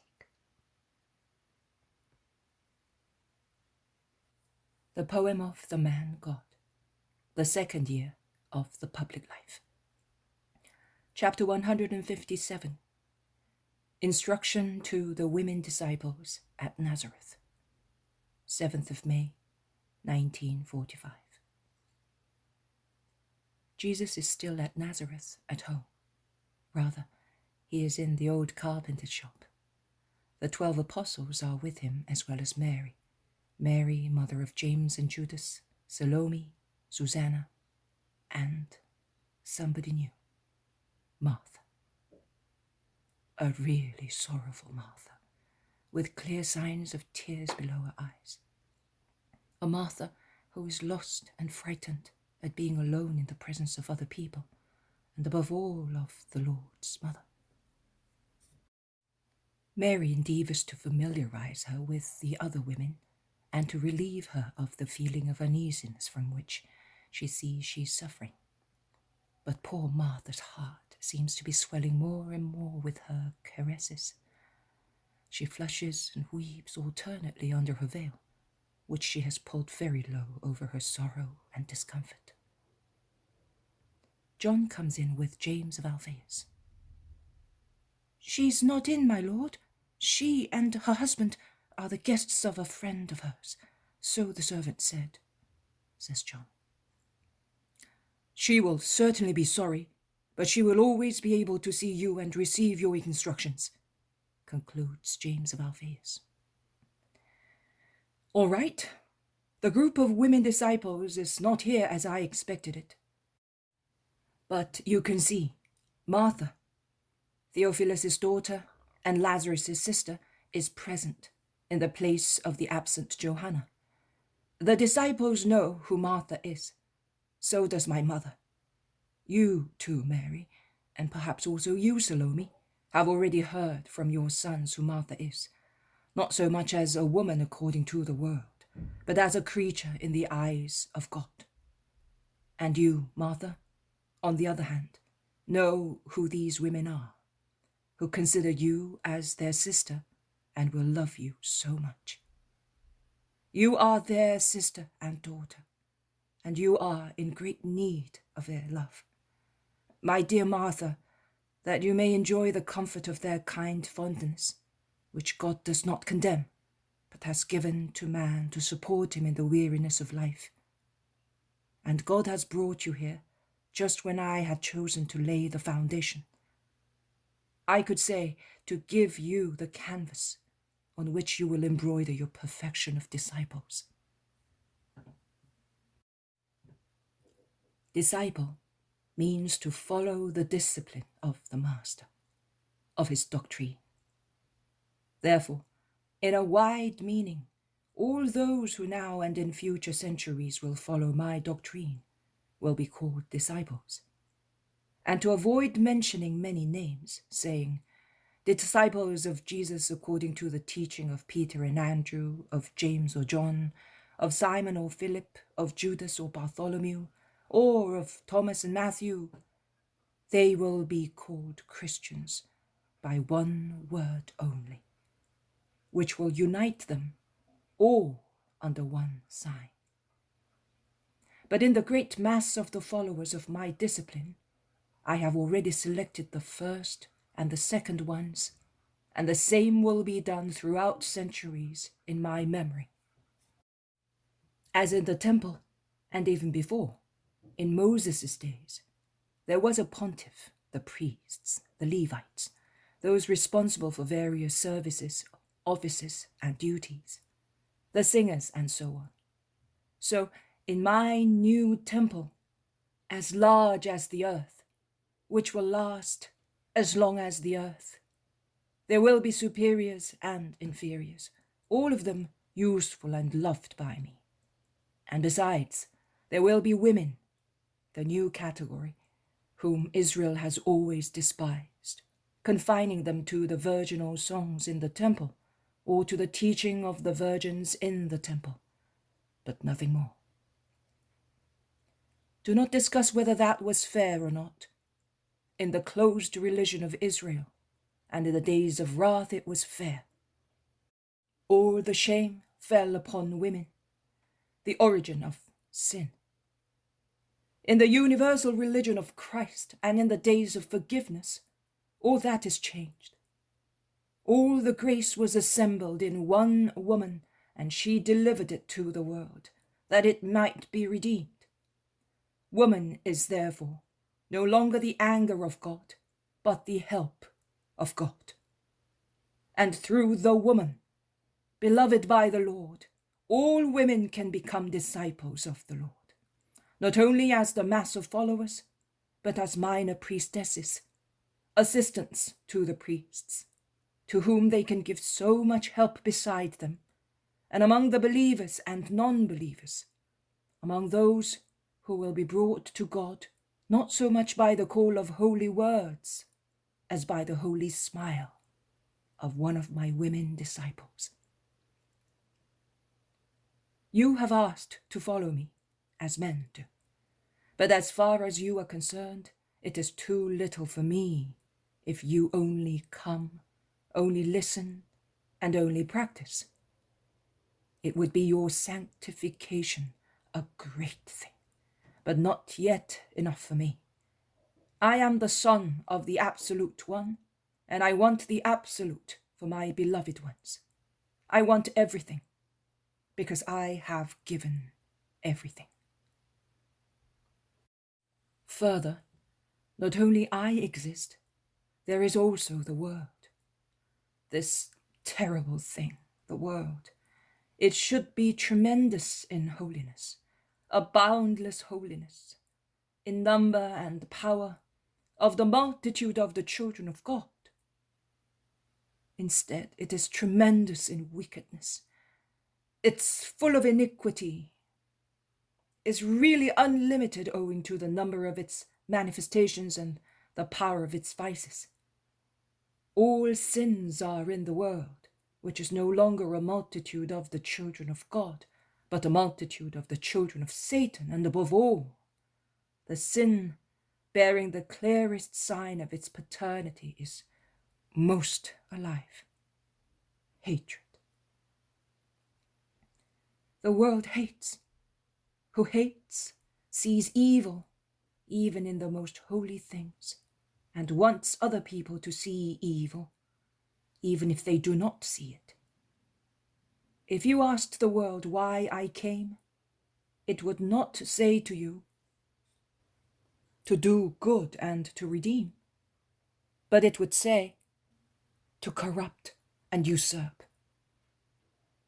If you asked the world what it thinks of you who follow me, it would not say, you follow him to become holy and give comfort to the Master through holiness and purity.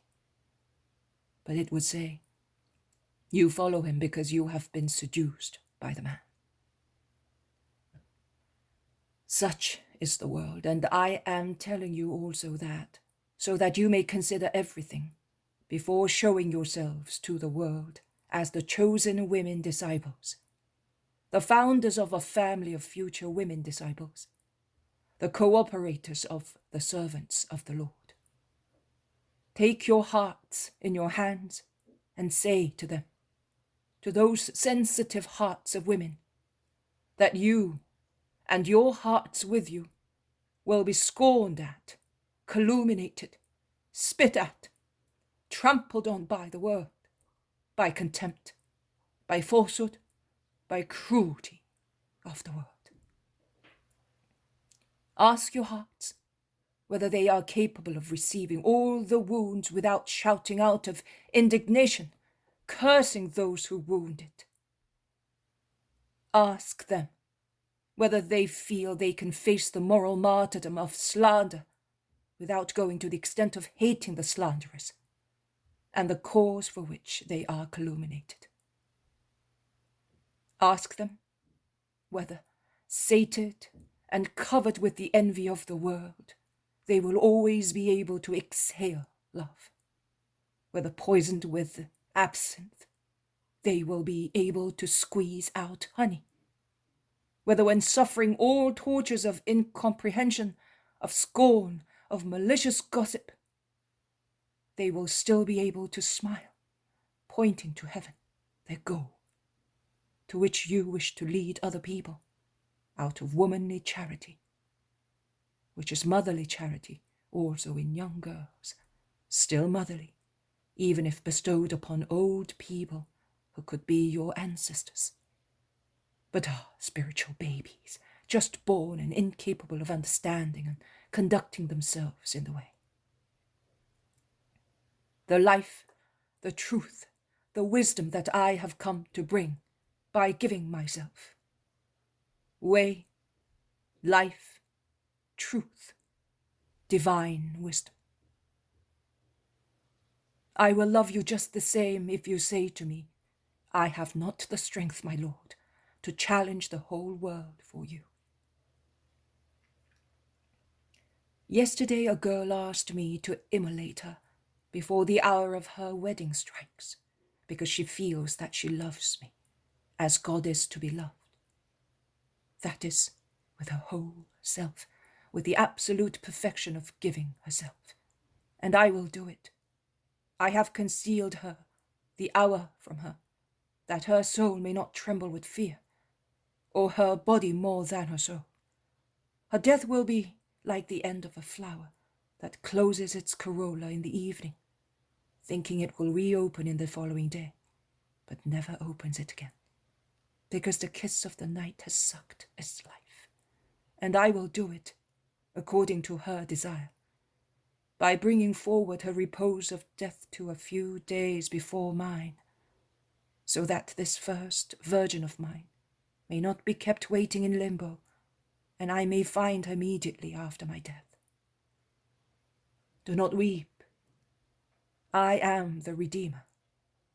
This holy girl did not ask to follow me, but she did not limit herself to hosannas immediately after the miracle.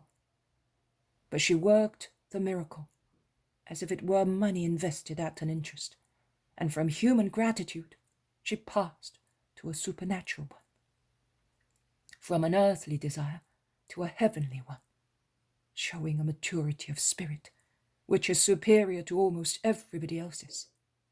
I say almost, because amongst you who are listening to me, there are perfections that are equal and even greater. She did not ask to follow me, nay, she showed the desire to accomplish her evolution from a girl to an angel in the secrecy of her abode. And I love her so much that in the hours of disgust at what the world is, I will recall this kind creature, blessing the Father, who wipes away my tears and perspiration of a master in a world that does not want me, by means of such flowers of love and purity.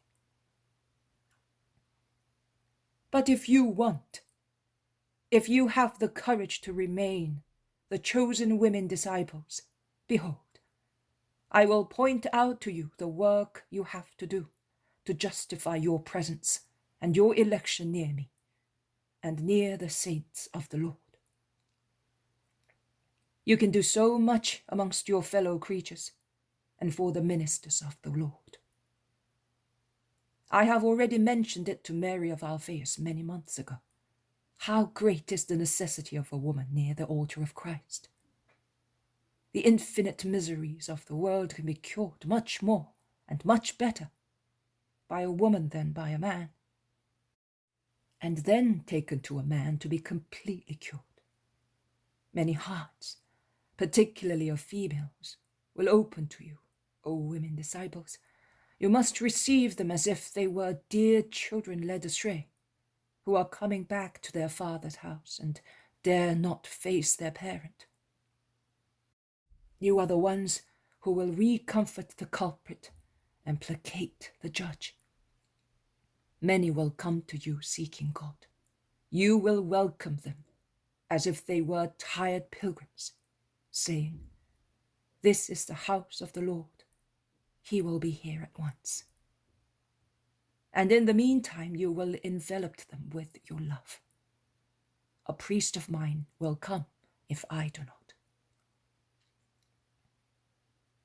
A woman knows how to love. She was made to love. She degraded love into sensual lust, but true love, the gem of her soul, is still imprisoned in the depths of her heart. Love, devoid of foul sensual mud, made of angelical wings and perfumes, of pure flame and remembrances of God, of its origin from God, and its creation by God. Woman, the masterpiece of goodness near the masterpiece of creation, which is man. And now I will make Adam a helpmate, that he may not feel alone. Must not abandon the Adams. Take, therefore, that faculty of loving, and make use of it in the love of Christ and for Christ amongst your neighbors. Be most charitable to repentant culprits. Tell them not to be afraid of God. Is it possible for you, mothers and sisters, not to be able to do that?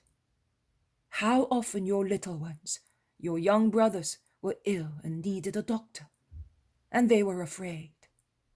But with caresses and loving words you relieved them of their fear, and they, no longer terrified as before, with their little hands held by yours, let the doctor cure them. Culprits are your sick brothers and children, who are afraid of the doctor's hand and of his sentence. No, it must not be so. Since you know how good God is, tell them that God is good, and no one must be afraid of him. Even if he is frank and resolute in saying, "You shall not do it again," he will not reject who has already done it and has fallen ill, but he will cure him to restore him to health. Be mothers and sisters to holy living people. They too need love. They will become tired and worn out in evangelizing. They will not be able to do all that is to be done. Help them discreetly and diligently. Women know how to work at home, near tables and beds, at looms, and everything that is needed for everyday life. The future of the church will be a continuous flow of pilgrims to the places of God. Be their kind hotel keepers, taking upon yourselves all the most humble work, so that the ministers of God may be free to continue the work of the Master. Then difficult, sanguinary, cruel times will come. Christians, also the holy ones, will undergo hours of terror and weakness. Man is never very strong in suffering. Women, instead, as compared to men, enjoy the true kingliness of being able to suffer. Teach men, supporting them in the hours of fear, discouragement, tears, tiredness, and bloodshed. In our history, we have examples of wonderful women who performed deeds of liberating daring. We have Judith, Jael. But believe me, no one is greater so far than the mother who was 8 times a martyr, 7 times with each of her sons, and once herself, in the times of the Maccabees. Then there will be another, and after her there will be countless numbers of heroines of sorrow, and in sorrow, women who will be the solace of martyrs and martyrs themselves, who will be angels for those who are persecuted, silent priestesses who will preach God by their way of living, and who, with no other consecration but the one they received from the God of love, they will be consecrated and worthy of it. Those are the outlines of your main duties.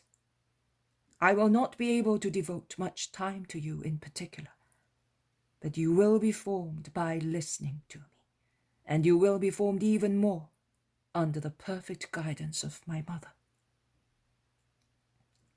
Yesterday, this maternal hand, and Jesus takes Mary's hand in his own, brought me the girl of whom I have spoken to you, and who told me that to listen to her and to be beside her for a few hours had matured the fruit of the grace she had received and had carried it to perfection. It is not the first time that my mother has worked for Christ, her Son. You, and you, who are my disciples as well as cousins, know what Mary is for the formation of souls to God, and you will be able to tell both those men and women who may be afraid that I have not prepared them for their mission, or that they are still insufficiently prepared when I shall no longer be with you. My mother will be with you now, when I am not amongst you, and later, when I shall no longer be with you. She will remain with you, and with her will remain the wisdom of all her virtues. As from now you may follow all her advice. Yesterday evening, when we were alone and I was sitting near her, as I used to when I was a child, my head resting on her shoulder, which is so soft and so strong, my mother said to me, we had been talking of the girl who had left early in the afternoon, with enclosed in her virginal heart a son, brighter than the one in the sky, her holy secret. She said to me, how lovely it is to be the Redeemer's mother. Yes, how lovely it is when the creature coming to the Redeemer is already a creature of God, a creature in whom there is only the stain of origin. That can only be washed away by me. All the other small stains of human imperfection have been washed away by love. But, my sweet mother, most pure guide of souls to your Son, holy star of orientation, kind teacher of saints, pious foster mother of the most little ones, healthy cure of sick people, not always such creatures who are not repugnant to holiness will be coming to you.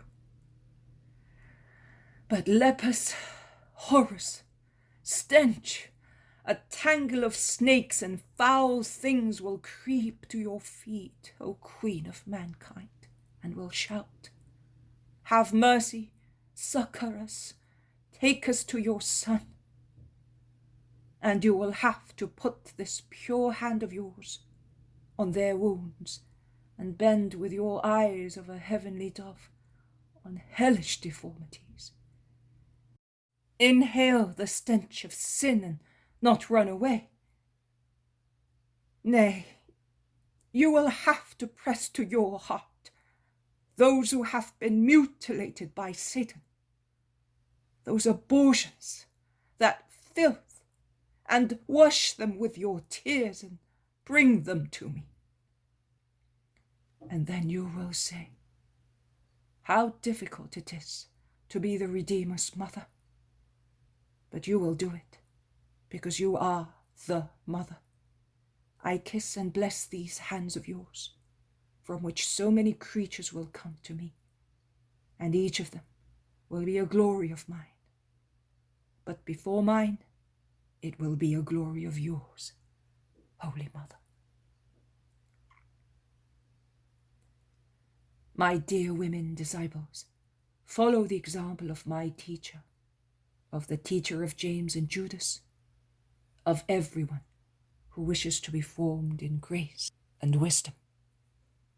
Follow her word. It is the same as mine, but made sweeter.